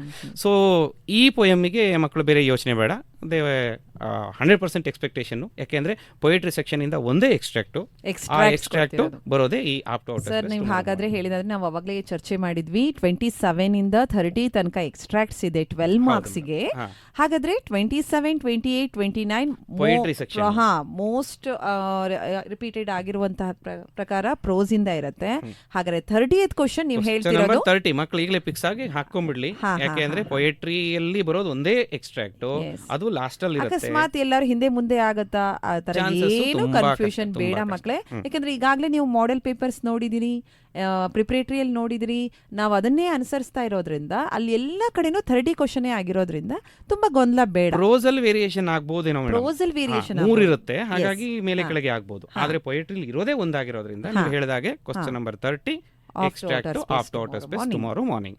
ಅದರಲ್ಲೂ ಮಕ್ಕಳಿಗೆ ಸ್ಪೀಕರ್ ಅಂತ ಕೇಳಿದ್ರೆ ಪೊಯೆಟ್ ಅಂತ ಬರೆದ್ರು they can write get the marks. ಅಥವಾ ನಾಮ್ರಾನ್ ನಿಕೋಲ್ಸನ್ ಅಂತ ಬರೀಬಹುದು. ವೇರ್ ಅನ್ನೋ ವರ್ಡ್ ಕೇಳಿದ್ರೆ ಅಂದ್ರೆ ಸ್ಪೇಸ್ ಅಂತ ಬರೀಬಹುದು. ಹಾಗೆ ವೈ ಕ್ವಶನ್ಗೂ ಮೇಡಮ್ ತುಂಬಾ ಸಿಂಪಲ್, ಒಂದು ಮೂರೇ ಮೈಂಡ್ ಅಲ್ಲಿ ಇಟ್ಕೊಂಡ್ರೆ ಸಾಕು. ಒಂದು ಏನು, because they he is going to outer space ಅಂತ ಬರೆದ್ರೆ ಸಾಕಾಗುತ್ತೆ. ಇನ್ನೊಂದು ಕ್ಯಾಲೆಂಡರ್ಸ್ ಅಂಡ್ ಕ್ಲಾಕ್ಸ್ ಸಂಬಂಧಪಟ್ಟ ಹಾಗೆ ಏನಾದ್ರು ಬಂದ್ರೆ because there is no day no night in season space ಅಂತ ಬರೆದು ಬಿಡ್ಬೋದು. ಆಮೇಲೆ ವಿಂಟರ್ ಅಂಡರ್ ಲಾಕ್ ಅಂತ ಏನಾದ್ರು ಕೇಳಿದ್ರೆ, ಅಥವಾ ಟೀ ಕಪ್ ಸರ್ಕಲ್ ಅರೌಂಡ್. ಈಗ ಮೊನ್ನೆ ಪ್ರಿಪರೇಟರಿಯಲ್ಲಿ ಸ್ವಲ್ಪ ಟ್ರಿಕ್ಕಿ ಆಗಿತ್ತು. ಮಕ್ಕಳು ಟೀ ಕಪ್ಸ್ ಅಂಡ್ ಪ್ಲಾನೆಟ್ಸ್ ಅಂತ ಬರೆಯೋದಕ್ಕೆ ಅವರಿಗೆ ತಕ್ಷಣ ಅಂದಾಜು ಆಗ್ಲಿಲ್ಲ. ಹಾಗಾಗಿ ಸ್ವಲ್ಪ ಟ್ರಿಕ್ಕಿ ಆಗಿರುತ್ತೆ. ತುಂಬಾ ನೆಗ್ಲೆಕ್ಟ್ ಮಾಡೋದು ಬೇಡ ಮಕ್ಕಳೇ. ಯಾವಾಗ ತುಂಬಾ ಸುಲಭವಾಗಿದೆ ಅಂತ ನಾವು ಅನ್ಕೊಂತೀವಿ, ಅಲ್ಲೆಲ್ಲಾರು ಒಂದು ಕಡೆ ಟ್ರಿಕ್ಕಿ ಆಗಿಯೂ ಇರುತ್ತೆ. ಹಾಗಾಗಿ ನೀವು ಸ್ವಲ್ಪ ಅದ್ರ ಕಡೆ ಗಮನವನ್ನ ಕೊಟ್ರೆ ಎಲ್ಲ ರೀತಿಯ LBL ಕೊಟ್ಟಿರುವಂತಹ ಎಕ್ಸ್ಟ್ರಾಕ್ಟ್ಸ್ ಅನ್ನ ಫಾಲೋ ಮಾಡಿ ಅದನ್ನ ಹೇಳಬಹುದು. ಆದ್ರೂ ಮೇಡಮ್ ಎಕ್ಸ್ಟ್ರಾಕ್ಟ್ ಅಲ್ಲಿ ನೀವು ಹೇಳಿದಾಗ ಆಗ್ಲೇನೆ ಹೇಳ್ತಾ ಇದ್ರಿ, ಪ್ರೋಸ್ ಬಗ್ಗೆ ಹೇಳಬೇಕಾದ್ರೆ 3 ಮಾರ್ಕ್ಸ್ ಇರುತ್ತೆ. ಅಟ್ ಲೀಸ್ಟ್ 2 ಮಾರ್ಕ್ಸ್ ತಗೊಳ್ಳೋದೇನು ಕಷ್ಟ ಅಲ್ಲ. ಇನ್ನೊಂದು ಥರ್ಡ್ ಕ್ವಶನ್ಗೆ ಕೆಲವೊಂದು ಟೈಮ್ ಯಾವತ್ತು ಟ್ರಿಕಿ ಇರುತ್ತೆ. ಸ್ವಲ್ಪ ಮಕ್ಕಳು ಕಂಪ್ಲೀಟ್ ಆ ಸಿಲೆಬಸ್ ಅನ್ನ ಗೋತ್ರು ಆಗಿದ್ರೆ, ಅಥವಾ ಅಲ್ಲಿರುವ ಗ್ಲಾಸರಿಯನ್ನ ಕೆಲವೊಂದನ್ನ ಅರ್ಥ ಮಾಡ್ಕೊಂಡಿದ್ರೆ can get easily 3 out of 3 marks. ಇದರಲ್ಲಂತೂ ಈಸಿಯಾಗಿ 3 ಮಾರ್ಕ್ಸ್ ತಗೋಬಹುದು. ಎಲ್ಲೋ ಕೆಲವೊಂದು ಟೈಮಲ್ಲಿ ಟ್ರಿಕಿ ಆಗಿರುತ್ತೆ, ಮೊನ್ನೆ ಅದು ಕೇಳಿದ್ದು ರೀತಿಯಲ್ಲಿ. So this is about poetry section madam. ಇಷ್ಟನ್ನ ಕಲ್ತ್ರೆ ಸಾಕು ಮಕ್ಕಳಿಗೆ ಸರಿ 100%. ಇದೇ ಪೊಯಮ್ ಅಲ್ಲಿ ಇದೇ ಕ್ವಶನ್ ನಂಬರ್ 22 ಅಂದ್ರೆ I am the land in 2 marks question number 30 ಅಂತ ಹೇಳಿದ್ರೆ after outer space tomorrow morning ನ ಎಕ್ಸ್ಟ್ರಾಕ್ಟ್ ಅನ್ನೋದು ಫಿಕ್ಸ್ ಆಗ್ಬಿಡ್ಲಿ. 34 ಅಂದ್ರೆ quality of mercy or blind boy ನ ಇರುತ್ತೆ. 36 ಅಂತ ಹೇಳಿದ್ರೆ ಗ್ರ್ಯಾಂಡ್ ಮಾ ಕ್ಲೈಮ್ ಸಿಟ್ರಿ ಇದೆ, ಬ್ಯಾಲೆಡ್ ಆಫ್ ದ ಟೆಂಪೆಸ್ಟ್ ಇದೆ, ಸಾಂಗ್ ಆಫ್ ಇಂಡಿಯಾ ಇದೆ. ಕ್ವಶನ್ ನಂಬರ್ 26 ಅಂದ್ರೆ ಜಾಜ್ ಪೊಯಮ್. ಸೊ ಇಷ್ಟು ಮಕ್ಕಳಿಗೆ 100% ಆಗಿ ಗೊತ್ತಿರೋದು. ಆಮೇಲೆ ಇಷ್ಟನ್ನ ಅವ್ರು ಕರೆಕ್ಟಾಗಿ ಓದ್ಕೊಂಡು ಹೋಗ್ಬಿಟ್ರೆ, ಈ ಕ್ವಶನ್ ಇಷ್ಟನೇ ಕ್ವಶನ್ ಇದು ಅಂತ ತಿಳ್ಕೊಂಡು ಹೋಗ್ಬಿಟ್ರೆ ತುಂಬಾ ಸುಲಭವಾಗಿ 16 ಮಾರ್ಕ್ಸ್ ಇರುತ್ತೆ ಪೊಯೆಟ್ರಿ ಸೆಕ್ಷನ್ ಅಲ್ಲಿ. 16ಗೆ 16 ತಗೊಳ್ಳೋದು ಇಟ್ಸ್ ನಾಟ್ ಎ ಡಿಫಿಕಲ್ಟ್. ತುಂಬಾ ಅದ್ಭುತವಾಗಿ ಹೇಳಿದ್ರಿ ಸರ್. ಮಕ್ಕಳು ಕೂಡ ತುಂಬಾ ಚೆನ್ನಾಗಿ ಅರ್ಥ ಮಾಡ್ಕೊಂಡ್ರು. ರಾಘವೇಂದ್ರ ಸರ್ ಇಲ್ಲಿವರೆಗೂ ಹೇಳಿದಂಥ ಪೊಯಿಟ್ರಿ ಸೆಕ್ಷನ್ ಅನ್ನ ನೀವು ನೋಡ್ತಾ ಹೋದ್ರೆ ಮಕ್ಕಳೇ 8 ಪೊಯಿಟ್ರೀಸ್ ಅನ್ನ ಈಗಲೇ ನೀವು ಅದರಲ್ಲಿ 2 ರೆಡ್ಯೂಸ್ ಆಯ್ತೇನೋ ಅನ್ನೋ ಅಷ್ಟು ಮಟ್ಟಿಗೆ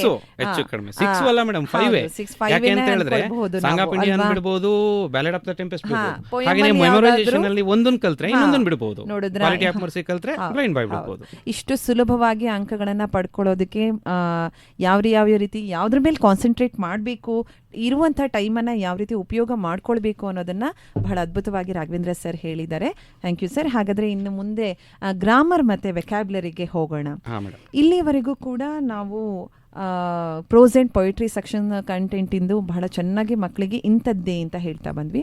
ಬಟ್ ಲ್ಯಾಂಗ್ವೇಜಲ್ಲಿ very important is grammar and vocabulary. ಹಾಗೇನೆ ಕಾಂಪ್ರಿಹೆನ್ಷನ್ ಕೂಡ ಇರುತ್ತೆ. ಹಾಗಾದ್ರೆ ಯಾವುದು ಅಂತ ನೋಡ್ತಾ ಹೋಗೋಣ ಮಕ್ಕಳೇ.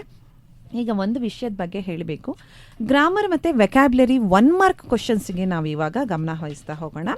ನಾವೆಲ್ಲರೂ ಕೂಡ 1 ಮಾರ್ಕ್ಸಲ್ಲಿ ಎಲ್ಲಿ ಯಾವ ಪ್ರಶ್ನೆಗಳನ್ನು ನೋಡ್ತಾ ಹೋಗಬೇಕು ಅನ್ನುವಂಥದ್ದನ್ನು ನಾವು ನೋಡ್ತಾ ಹೋಗೋಣ. ಗ್ರಾಮರ್ ಆ್ಯಂಡ್ ವೆಕ್ಯಾಬ್ಯುಲರಿಯಲ್ಲಿ ಫಸ್ಟ್ ಕ್ವಶನಿಂದ 17th ಕ್ವಶನ್ ತನಕ ನಿಮಗೆ 16th ಕ್ವಶನ್ ತನಕ 1 ಮಾರ್ಕ್ ಕ್ವಶನ್ಸ್ ಇರುತ್ತೆ.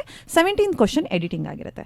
ಹಾಗಾದರೆ ಯಾವುದನ್ನು ಯಾವ ಗಮನವನ್ನು ವಹಿಸಬೇಕು ಅನ್ನೋದು ನೋಡ್ತಾ ಹೋಗೋದಾದರೆ, ಫಸ್ಟು ನಿಮಗೆ 4 MCQ ಪ್ರಶ್ನೆ ಇರುತ್ತೆ, ಮಲ್ಟಿಪಲ್ ಚಾಯ್ಸ್ ಕ್ವಶನ್ಸು. ಅದರಲ್ಲಿ ಯಾವ್ದು ಮಲ್ಟಿಪಲ್ ಚಾಯ್ಸ್ ಕ್ವಶನ್ಸ್ ಕೊಟ್ಟಿರ್ತಾರೆ ಅಂತಂದರೆ ಕ್ವಶನ್ ಟ್ಯಾಗ್ ಇರುತ್ತೆ, ಇಫ್ ಕ್ಲಾಸ್, ಲ್ಯಾಂಗ್ವೇಜ್ ಫಂಕ್ಷನ್ ಮತ್ತು ಇನ್ಫಿನಿಟಿವ್. ಈ 4ರಲ್ಲಿ ಮಲ್ಟಿಪಲ್ ಚಾಯ್ಸ್ ಕ್ವಶನ್ ಕೊಟ್ಟಿರ್ತಾರೆ. ಹಾಗಾಗಿ ನೀವು ಮಲ್ಟಿಪಲ್ ಚಾಯ್ಸ್ ಕ್ವಶನ್ಸ್ ಕ್ವಶನ್ಸಲ್ಲಿ ಬೇರೆ ಯಾವುದ್ರ ಬಗ್ಗೆ ಗಮನ ವಹಿಸೋ ಅವಶ್ಯಕತೆ ಇಲ್ಲ. ನಾವು ಇಫ್ ಕ್ಲಾಸ್ ಮತ್ತು ಲ್ಯಾಂಗ್ವೇಜ್ ಫಂಕ್ಷನ್ ಕ್ವಶನ್ ಟ್ಯಾಗ್ ಇನ್ಫೈನಿಟಿವನ್ನು ನೀವು MCQ ಆಗಿ ಕೊಟ್ಟಿರ್ತಾರೆ. ನೆಕ್ಸ್ಟು ಡೂ ಎಸ್ ಡಿರೆಕ್ಟೆಡ್ ಅನ್ನುವಂಥದ್ರಿಂದ ಒಂದು 5th ಮತ್ತು 16th ಅವರೆಗೂ 1 ಮಾರ್ಕ್ ಕ್ವಶನ್ಸ್ ಇರುತ್ತೆ. ಅದರಲ್ಲಿ ಸಿಲೆಬಲ್ ಇರುತ್ತೆ, parts of speech, articles, prepositions, linkers, ಮತ್ತು ಇನ್ನೊಂದು ವಿಷಯ ಇಲ್ಲಿ ಆ್ಯಡ್ ಆಗಿದೆ ಮಕ್ಕಳೇ. ಮೊದಲು ಸೋ ದಟ್ ಎಲ್ಲ ಆ್ಯಡ್ ಆಗಿ ಮಾಡುವಂಥದ್ದಿತ್ತು. ಈಗ ನೀವು ಯಾವುದು ತಲೆ ಕೆಡಿಸ್ಕೊಳ್ಳೋದೇ ಬೇಡ. ಈಗಲೂ ಕೂಡ ನಿಮಗೆ ಕೊಟ್ಟಿರೋದು ಒಂದು 2 ಮತ್ತು 2 ಇತ್ತು. ಈಗ ಕನ್ಫರ್ಮ್ ಆಗಿ ಹೇಳ್ತಾ ಇದ್ದೀನಿ, ಸೋ ದಟ್ ಮಾತ್ರ ನೀವು ಸ್ಟ್ರಕ್ಚರನ್ನ ಸೆಂಟೆನ್ಸನ್ನು ಫಾರ್ಮ್ ಮಾಡೋದು ತಿಳ್ಕೊಂಡ್ರೆ ಸಾಕು. ಮತ್ತೆ ವರ್ಬ್ ಆಗಿ ಮತ್ತೆ ನೌನ್ ಆಗಿ ಯೂಸ್ ಮಾಡುವಂಥ ವರ್ಡ್ ಸೆಂಟೆನ್ಸನ್ನು ಓನ್ ಸೆಂಟೆನ್ಸ್ ಮಾಡುವಂಥದ್ದು. Next passive voice, degrees of comparison, correct tense of form of verb, ಆಮೇಲೆ ಕರೆಕ್ಟ್ ಫಾರ್ಮ್ ಆಫ್ ವರ್ಡ್ ಇದೆ, ಮತ್ತೆ ಒಂದು 16th question reported speech. So ಇಷ್ಟನ್ನ ನೀವು ಸರಿಯಾಗಿ ತಿಳ್ಕೊಂಡ್ಬಿಟ್ರಿ ಅಂತಂದ್ರೆ 16 ಕ್ವಶನ್ಸ್ ಅನ್ನ ನಾವು ಕವರ್ ಮಾಡ್ತೀವಿ. ಮತ್ತೆ 17th ಎಡಿಟಿಂಗ್ ಆಗಿರುತ್ತೆ, ಅದು 2 ಮಾರ್ಕ್ಸ್ ಕ್ವಶನ್ಸ್ ಇರುತ್ತೆ. ಹಾಗಾದ್ರೆ ಯಾವ್ದ್ಯಾವ್ದ್ರೊಳಗಡೆ ನಾವು ಹೆಚ್ಚು ಗಮನವನ್ನು ಹರಿಸಬೇಕು ಅನ್ನುವಂಥದ್ದು ನೋಡೋದಾದ್ರೆ LBA ಇಂದ ಕೊಡುವಂಥದ್ದನ್ನು ನಾವು ನೋಡ್ತಾ ಹೋಗೋದಾದರೆ ಮಕ್ಕಳೇ, syllabification, passive voice, degrees of comparison, ಮತ್ತು ಯೂಸೇಜ್ ಆಫ್ ಇದು 1 ವರ್ಡ್ ಸೆಂಟೆನ್ಸಸ್ ಮತ್ತು ಎಡಿಟಿಂಗ್, ಇವಿಷ್ಟು ಕೂಡ ನಿಮಗೆ LBA ಇಂದನೇ ಕೊಡ್ತಾರೆ. ಸೊ ನೀವು LBAಯಲ್ಲಿ ಕೊಟ್ಟಿರುವಂತಹ syllabification, degrees of comparison, passive voice ಮತ್ತು 1 ವರ್ಡ್ ಯೂಸೇಜಿಂದ ಇದೆಯಲ್ಲ ಸರ್, ಇವಿಷ್ಟನ್ನ ನೀವು ಗಮನ ವಹಿಸಿಕೊಂಡ್ರಿ ಅಂತಂದರೆ LBAಯಲ್ಲಿ ಕೊಟ್ಟಿರುವಂತಹ ಎಕ್ಸಾಂಪಲ್ಸೇ ಆಲ್ಮೋಸ್ಟ್ ಇರುತ್ತೆ 95%. ಹಾಗಾಗಿ ನೀವು LBAಯಲ್ಲಿ ಕೊಟ್ಟಿರುವಂತಹ ಈ ಎಲ್ಲ ಎಕ್ಸಾಂಪಲ್ಸನ್ನು ಒಂದು ಕಡೆ ಶಾರ್ಟ್ ನೋಟ್ ಆಗಿ ಮಾಡಿಕೊಂಡು ಪ್ರಾಕ್ಟೀಸ್ ಮಾಡಿದ್ರೆ ನಿಮಗೆ ಇದನ್ನು 6 ಮಾರ್ಕ್ಸನ್ನು ತೆಗೆದುಕೊಳ್ಳೋದು ಕಷ್ಟವೇ ಅಲ್ಲ. 16 ಮಾರ್ಕ್ಸಲ್ಲಿ 6 ಮಾರ್ಕ್ಸು ಕಂಪಲ್ಸರಿ LBAಯಲ್ಲಿ ಕೊಟ್ಟಿರುವಂತಹ ಎಕ್ಸಾಂಪಲ್ಸನ್ನೇ ಅವ್ರು ಯೂಸ್ ಮಾಡ್ತಾರೆ. LBA ಈಗ ಆಲ್ರೆಡಿ ಮಕ್ಕಳ ಹತ್ರ ಇದೆ, ಅವರು ಬಹಳ ಸುಲಭವಾಗಿ ಇದನ್ನು ಟ್ಯಾಕಲ್ ಮಾಡಬಹುದು. ನೋಡಿ, ನೇರವಾಗಿ ನಿಮಗೆ ಒಂದು ಟಿಪ್ಸ್ ಸಿಗ್ತಾ ಇದೆ ಮಕ್ಕಳೇ, ಅದನ್ನು ಫಾಲೋ ಮಾಡಿ. ನೆಕ್ಸ್ಟ್ ನಾವು ಹೋಗೋಣ ಕಾಂಪ್ರಹೆನ್ಷನ್. ಸರ್, ಕಾಂಪ್ರಹೆನ್ಷನ್ ಕಂಪೋಸಿಷನ್ ನೋಡ್ತಾ ಹೋದ್ರೆ ಎಲ್ರಿಗೂ ಗೊತ್ತಿದೆ 31 ಇಂದ ಪ್ರಾರಂಭ ಆಗುತ್ತೆ. 31 ಸಾಧಾರಣವಾಗಿ ಪ್ರೊಫೈಲ್ ರೈಟಿಂಗ್ ಇರುತ್ತೆ. ನೆಕ್ಸ್ಟ್ 32 ಸ್ಟೋರಿ ಇರುತ್ತೆ. ಪಿಕ್ಚರ್. ಮಕ್ಕಳೇ ತುಂಬಾ ಕನ್ಫ್ಯೂಷನ್ ಮಾಡ್ಕೊಳ್ತೀರಿ, ಅಲ್ಲಿ ಇನ್ನೊಂದು 3 ಫ್ರೇಸಲ್ ವರ್ಬ್ ಅನ್ನ ಸೆಂಟೆನ್ಸ್ ಮಾಡ್ತಿರ್ತಾರೆ ಮಕ್ಕಳೇ. ನೀವು ಅದು alternative questions for the blind candidates only.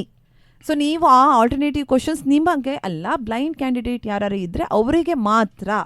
ಹಾಗಾಗಿ ನೀವು ಇಲ್ಲಿ ಕನ್ಫ್ಯೂಷನ್ ಮಾಡ್ಕೊಂಡು ಅದನ್ನು ಟಚ್ ಮಾಡಬೇಡಿ. ನೀವು ಸೀದಾ ಪಿಕ್ಚರ್ಸನ್ನು ಗಮನ ಕೊಡಿ. ನೆಕ್ಸ್ಟ್ 34 ಆಗಿ ಪೊಯಮ್ ಇರುತ್ತೆ, ಪೊಯಿಟ್ರಿ ಇರುತ್ತೆ. 35 ಪ್ಯಾಸೇಜ್ ಅನ್ನು ನೋಡ್ತೀವಿ. ಪ್ಯಾಸೇಜ್ ಕೂಡ ನಿಮಗೆ ಹೇಗೆ ಟ್ಯಾಕಲ್ ಮಾಡೋದು ಅಂತ ಈಗಾಗಲೇ ಮಕ್ಕಳೇ. ಈಗ ಇನ್ನೊಂದು ನಿಮಗೆ ಒಳ್ಳೆಯ ಟಿಪ್ ಸಿಗ್ತಾ ಇದೆ, ಯಾವುದಂದ್ರೆ 37 ಕ್ವಶನ್ ಎಸ್ಸೆ ರೈಟಿಂಗ್ ಆಗಿರುತ್ತೆ. ಹಾಗಾದ್ರೆ ಎಸ್ಸೆ ಅಂದ್ರೆ 3 ಟಾಪಿಕ್ ಕೊಟ್ಟಿರ್ತಾರೆ, ಯಾವುದನ್ನು ಕಲಿಬೇಕು ಮಿಸ್? 4 ಮಾರ್ಕ್ಸ್ ಕ್ವಶನ್ಸ್ ಇರುತ್ತೆ. ಜಾಸ್ತಿ ತಲೆನೇ ಕೆಡಿಸ್ಕೊಳ್ಳೋದು ಬೇಡ ಮಕ್ಕಳೇ, ಏರ್ ಪೊಲ್ಯೂಷನ್ ಕಡೆ ಗಮನ ವಹಿಸ್ಬಿಡಿ. ಯಾಕೆಂದ್ರೆ ಎಲ್ಲಾ ಮಾಡೆಲ್ ಪೇಪರ್ ಅಲ್ಲೂ ಪೊಲ್ಯೂಷನ್ ಇದೆ. ಇಲ್ಲಿವರೆಗೂ ನಾವು ಅನಾಲಿಸಿಸ್ ಮಾಡಿದಾಗ ಪೊಲ್ಯೂಷನ್, ಎಸ್ಪೆಷಲಿ ಏರ್ ಪೊಲ್ಯೂಷನ್. ಹಾಗಾಗಿ ನೀವು ಅದನ್ನ ನೀವು ತುಂಬಾ ಚೆನ್ನಾಗಿ ಪ್ರಾಕ್ಟೀಸ್ ಮಾಡ್ಕೊಂಡ್ರಿ ಅಂತಂದ್ರೆ 4 ಮಾರ್ಕ್ಸ್ ಪಡ್ಕೊಳ್ಳೋದು ಅದು ದೊಡ್ಡ ಮಾತೇ ಅಲ್ಲ. Next last but not least 38th question which is only get 5 marks. ಅದು ಇನ್ಯಾವುದೂ ಅಲ್ಲ, letter writing. So letter writing ಈಗಾಗಲೇ ನಿಮಗೆ 8th ಇಂದನೇ ಪ್ರಾಕ್ಟೀಸನ್ನು ಮಾಡಿಸಿರ್ತಾರೆ. Personal letter or whether formal or informal, ನಿಮಗೆ ಯಾವುದು ಸೂಟ್ ಅನ್ಸುತ್ತೆ, ಆಪ್ಷನ್ ಇರುತ್ತಲ್ಲ ಮೇಡಮ್. ಹಾಗಾಗಿ ಎರಡರಲ್ಲಿ ಯಾವುದಾದ್ರೂ ಖಂಡಿತ. And do not disclose your identity. ಅಲ್ಲಿ ಯಾವುದೇ ಕೂಡ ನಿಮ್ಮ ಹೆಸರನ್ನೆಲ್ಲ ಬರೀಬಾರ್ದು, ಅಲ್ಲಿ ಕೊಟ್ಟಿರುವಂತಹ ನೇಮನ್ನೇ ನೀವು ಬರೆದು ಅದನ್ನ ನೆನಪಲ್ಲಿ ಇಟ್ಕೊಂಡು ನೀವು ಆ 8 ಸ್ಟೆಪ್ಸ್ ಫಾರ್ಮಲ್ ಅಲ್ಲಿ, ಇನ್ಫಾರ್ಮಲ್ ಅಲ್ಲಿ ಓನ್ಲಿ 6 ಸ್ಟೆಪ್ಸ್ ಅನ್ನು ನೀವು ಫಾಲೋ ಮಾಡಿಬಿಟ್ರೆ definitely you will get 5 marks. ನೋಡಿ ಮಕ್ಕಳೇ, ಇಷ್ಟು ಸುಲಭವಾಗಿ ಕಂಟೆಂಟ್ ಅನಾಲಿಸಿಸನ್ನು ಆಗಿ ಮತ್ತು ಇಡೀ ನಾವು ಕ್ವಶನ್ ಪೇಪರನ್ನು ಅನಾಲಿಸಿಸ್ ಮಾಡಿದ್ರೆ ನಿಮಗೆ 80 ಔಟ್ ಆಫ್ 80 ಮಾರ್ಕ್ಸ್ ತೊಗೊಳೋದಕ್ಕೆ ಯಾವುದೇ ಕಷ್ಟ ಇಲ್ಲ ಅಂತ ನಾವು ಹೇಳಬಹುದು. ಮತ್ತು ರಾಘವೇಂದ್ರ ಸರ್ ಮತ್ತೆ ನಿಮಗೆ ಇನ್ನೊಂದಷ್ಟು ಮಾಹಿತಿಯನ್ನು ಹಂಚ್ಕೊಳ್ತಾರೆ. ಇಲ್ಲ, ಹೆಚ್ಚು ಕಡಿಮೆ ಎಲ್ಲ ವಿಚಾರಗಳನ್ನು ಮೇಡಮ್ ಅವರು ಗ್ರಾಮರನ್ನು ತುಂಬ ಕ್ವಿಕ್ಕಾಗಿ ಒಂದ್ಸರಿ ರಿವೈಸ್ ಮಾಡ್ಕೊಂಡು ಹೋಗಿದ್ದಾರೆ. ಎಲ್ಲ ಅದೇ ರೀತಿಯಲ್ಲೇ ಮಕ್ಕಳು ಫಾಲೋ ಮಾಡಿದ್ರೆ ಸಾಕಾಗುತ್ತೆ. ಆಮೇಲೆ ಮೇಡಮ್ ಹೇಳ್ತಾ ಹೋದ ಹಾಗೆ LBA is our bible to this year. LBAನ ನೀವು ಫಾಲೋ ಮಾಡಿದ್ರೆ ಹಾ. 100% ಆಗಿ ಮಕ್ಕಳು ಒಳ್ಳೆ ಮಾರ್ಕ್ಸ್ ಅಂತ ತಗೋಬಹುದು. ಜೊತೆಗೆ ಈ ಮಾಡೆಲ್ ಕ್ವಶನ್ ಪೇಪರು, ದೆನ್ ಈ 3 ಪ್ರಿಪರೇಟರಿಯ ಒಟ್ಟು 7 ಕ್ವಶನ್ ಪೇಪರ್ ನಿಮ್ಮ ಹತ್ರ ಇರುತ್ತೆ ಮಕ್ಕಳ. ಆ 7 ಕ್ವಶನ್ ಪೇಪರ್ನ ಕರೆಕ್ಟಾಗಿ ತರೋ ಆದ್ರಿ ಅಂದ್ರೆ surely you will get more than 70. Final paper ನೀವೇ ಅನಲೈಸ್ ಮಾಡ್ಕೊಂಡ್ಬಿಡ್ಬೋದು ಹೀಗೆ ಬರುತ್ತೆ ಅಂತ. ಇಷ್ಟು ಡೈರೆಕ್ಟ್ ಆಗಿ ಇಲ್ಲಿವರೆಗೂ ಯಾವ ಇಯರ್ ಕೂಡ ನಿಮಗೆ ಈ ಅವಕಾಶ ಸಿಕ್ಕಿಲ್ಲ. ಈಗ ಸಿಕ್ಕಿರುವ ಅವಕಾಶವನ್ನ ತುಂಬಾ ಚೆನ್ನಾಗಿ ಉಪಯೋಗ ಮಾಡಿಕೊಂಡು ಹೇಳಿ ಮೇಡಮ್. ಅದರಲ್ಲಿ ನೀವು ಹೇಳ್ತಾ ಇದ್ರಿ ಮೇಡಮ್, ಅದೇನು ಈ ಗ್ರಾಮರಲ್ಲೂ ಕೂಡ ನಮಗೆ ಈ ಸರಿ ಸಿಂಪ್ಲಿಫೈ ಮಾಡಿದ್ದಾರೆ ಅಂದ್ರೆ ಹೇಗೆ, ಫಾರ್ ಎಕ್ಸಾಂಪಲ್ ಆ ಟು ಸೋ ದಟ್ ನಾಟ್, ಮಕ್ಕಳಿಗೆ ಕೆಲವರಿಗೆ ಟು ಬರೆಯೋದು ಹೇಗೆ, ಸೋ ದಟ್ ನಾಟ್ ಹೇಗೆ ಬರೀಬೇಕು ಕನ್ಫ್ಯೂಷನ್ ಇತ್ತು. ಈ ವರ್ಷ ಆ ಕನ್ಫ್ಯೂಷನ್ ಇಲ್ಲ ಮೇಡಮ್, ಬರೀ ಸೋ ದಟ್ ಅಂತ ಇರೋದ್ರಿಂದ ತುಂಬಾ ಸಿಂಪಲ್. ವೆರಿ ತೆಗಿಯೋದು, ಸೋ ಹಾಕೋದು, ಫುಲ್ ಸ್ಟಾಪ್ ತೆಗಿಯೋದು, ದಟ್ ಹಾಕೋದು, ಮುಗೀತು. ಕೊಟ್ಟಿರೋ ಸೆಂಟೆನ್ಸ್ ಅಲ್ಲಿ ವೆರಿ ಜಾಗದಲ್ಲಿ ಸೋ ಬರೀತಾರೆ, ಫುಲ್ ಸ್ಟಾಪ್ ಜಾಗದಲ್ಲಿ ದಟ್ ಬರೆದ್ರೆ 1 ಮಾರ್ಕ್ ಅವರಿಗೆ ಸಿಕ್ಕೋಗುತ್ತೆ. ಆಮೇಲೆ ಯಾವ ಎಕ್ಸಾಂಪಲ್ಸ್ ಅಂತ ಆಲ್ರೆಡಿ ಕೊಟ್ಬಿಟ್ಟಿದ್ದಾರೆ. ಯೋಚನೆ ಮಾಡಬೇಕಾಗಿತ್ತು ಬೇರೆ ಎಲ್ಲಿಂದಲೂ ಒಂದು ಎಕ್ಸಾಂಪಲ್ಸ್ ಅನ್ನ ಕೊಡ್ತಾರೆ ಅಂತ. ಮಕ್ಕಳೇ ಇಷ್ಟು ಚೆನ್ನಾಗಿ 6 ಮಾರ್ಕ್ಸ್ ತಗೊಳ್ಳೋದು, syllabification, passive voice, correct form of word, degrees of comparison and editing ಬರೆದಿಟ್ಕೊಂಡ್ಬಿಡಿ. ಇದಿಷ್ಟು 6 ಮಾರ್ಕ್ಸ್ ಕೂಡ ನಿಮಗೆ LBಯಲ್ಲಿ ಕೊಟ್ಟಿರುವ ಎಕ್ಸಾಂಪಲ್ಲೇ ಕೊಡ್ತಾರೆ. ನೀವು ಅದನ್ನೆಲ್ಲ ಒಂದು ಕಡೆ ಬರೆದಿಟ್ಕೊಂಡು ಅದನ್ನು ನೀವು ಚೆನ್ನಾಗಿ ಪ್ರಾಕ್ಟೀಸ್ ಮಾಡಿದ್ರೆ ಅದರೊಳಗೆ ಒಂದು ಎಕ್ಸಾಂಪಲ್ ಕೊಡ್ತಾರೆ ಅಂದರೆ ಇದಕ್ಕಿಂತ ದೊಡ್ಡ ಅವಕಾಶ ನಮಗೆ ಇನ್ನೊಂದಿಲ್ಲ. ಇದನ್ನು ಚೆನ್ನಾಗಿ ಯೂಸ್ ಮಾಡಿಕೊಂಡು ಒಳ್ಳೆಯ ಅಂಕಗಳನ್ನು ಪಡೆದುಕೊಳ್ಳಿ ಅಂತ ನಾವೆಲ್ಲರೂ ಕೂಡ ನಮ್ಮ ಕಡೆಯಿಂದ ಹಾರೈಕೆ ಮಾಡ್ತಾ ಇದ್ದೀವಿ.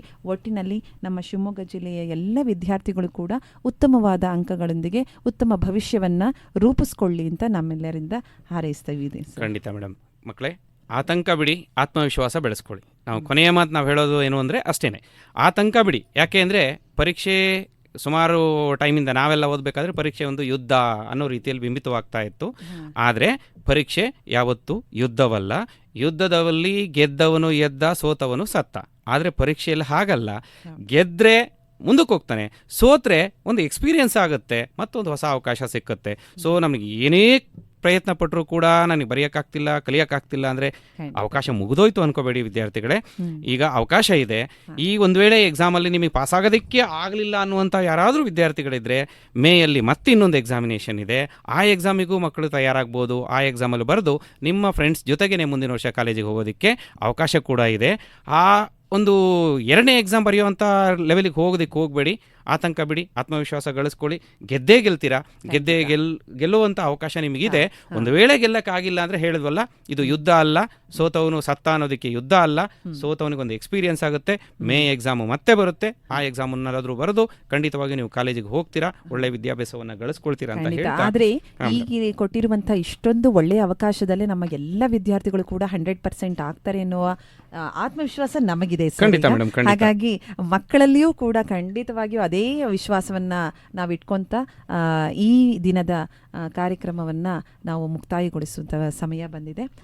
ಈ ಒಂದು ಕಾರ್ಯಕ್ರಮಕ್ಕೆ ಅವಕಾಶ ಮಾಡಿಕೊಟ್ಟಂತಹ ಎಲ್ಲ ಅಧಿಕಾರಿ ವರ್ಗದವರಿಗೂ ಕೂಡ, ಸಿಬ್ಬಂದಿಯವರಿಗೂ ಕೂಡ ಮತ್ತು ಮಕ್ಕಳಿಗೂ ಸಹ ಶಿಕ್ಷಕರಿಗೂ ಕೂಡ ಧನ್ಯವಾದಗಳನ್ನು ಹೇಳುತ್ತಾ ಈ ಕಾರ್ಯಕ್ರಮವನ್ನು ಮುಗಿಸ್ತೀವಿ. ನಮ್ಮ ಡಿಪಾರ್ಟ್ಮೆಂಟಿಗೆ ನಾವು ನಿಜವಾಗ್ಲೂ ತುಂಬ ಧನ್ಯವಾದಗಳನ್ನು ಹೇಳಬೇಕು ಮೇಡಮ್. ಇಂಥ ಒಂದು ಒಳ್ಳೆಯ ಅವಕಾಶವನ್ನು ನಮ್ಮ ಜಿಲ್ಲೆಯಲ್ಲಿ ಅನೇಕ ಜನ ಒಳ್ಳೆ ರಿಸೋರ್ಸ್ ಪರ್ಸನ್ಸ್ ಇಂಗ್ಲಿಷ್ ಇದ್ದಾಗ ಅಂಥದ್ರಲ್ಲಿ ನಮ್ಮಿಬ್ಬರನ್ನ ಗುರುಸಿ ಒಂದು ಅವಕಾಶವನ್ನು ಕೊಟ್ಟಿರೋದಕ್ಕೆ ಖಂಡಿತವಾಗಿಯೂ ನಾವು ನಮ್ಮ ಡಿಪಾರ್ಟ್ಮೆಂಟಿಗೆ, ನಮ್ಮ ಡಯಟ್ಗೆ, DDP ಆಫೀಸಿಗೆ ಎಲ್ಲರಿಗೂ ಕೂಡ ನಾವು ಹೃದಯಪೂರ್ವಕ ಒಳ್ಳೆಯ ರೀತಿಯ ಪ್ರಯೋಗಗಳಿಂದ ಮಕ್ಕಳಲ್ಲಿ ಆತ್ಮವಿಶ್ವಾಸವನ್ನು ತುಂಬುವಂತಹ ಕೆಲಸವನ್ನ ಮಾಡ್ತಿದ್ದಾರೆ. ಅವರಿಗೆಲ್ಲರಿಗೂ ಕೂಡ ಧನ್ಯವಾದಗಳನ್ನು ಹೇಳ್ತೇನೆ. ಎಲ್ಲರಿಗೂ ವಂದನೆಗಳು. ಧನ್ಯವಾದಗಳು. ನಿಮ್ಮೆಲ್ಲ ಮಾಹಿತಿಗಾಗಿ ಧನ್ಯವಾದಗಳು. ಇದುವರೆಗೂ SSLC ಪಾಠಗಳನ್ನು ಆಲಿಸಿದಿರಿ. ರೇಡಿಯೋ ಶಿವಮೊಗ್ಗ ಮತ್ತು ಶಾಲಾ ಶಿಕ್ಷಣ ಸಹಯೋಗದಲ್ಲಿ ಆಯೋಜನೆಗೊಂಡಂತಹ ಕಾರ್ಯಕ್ರಮವಿದು. ಧನ್ಯವಾದಗಳು.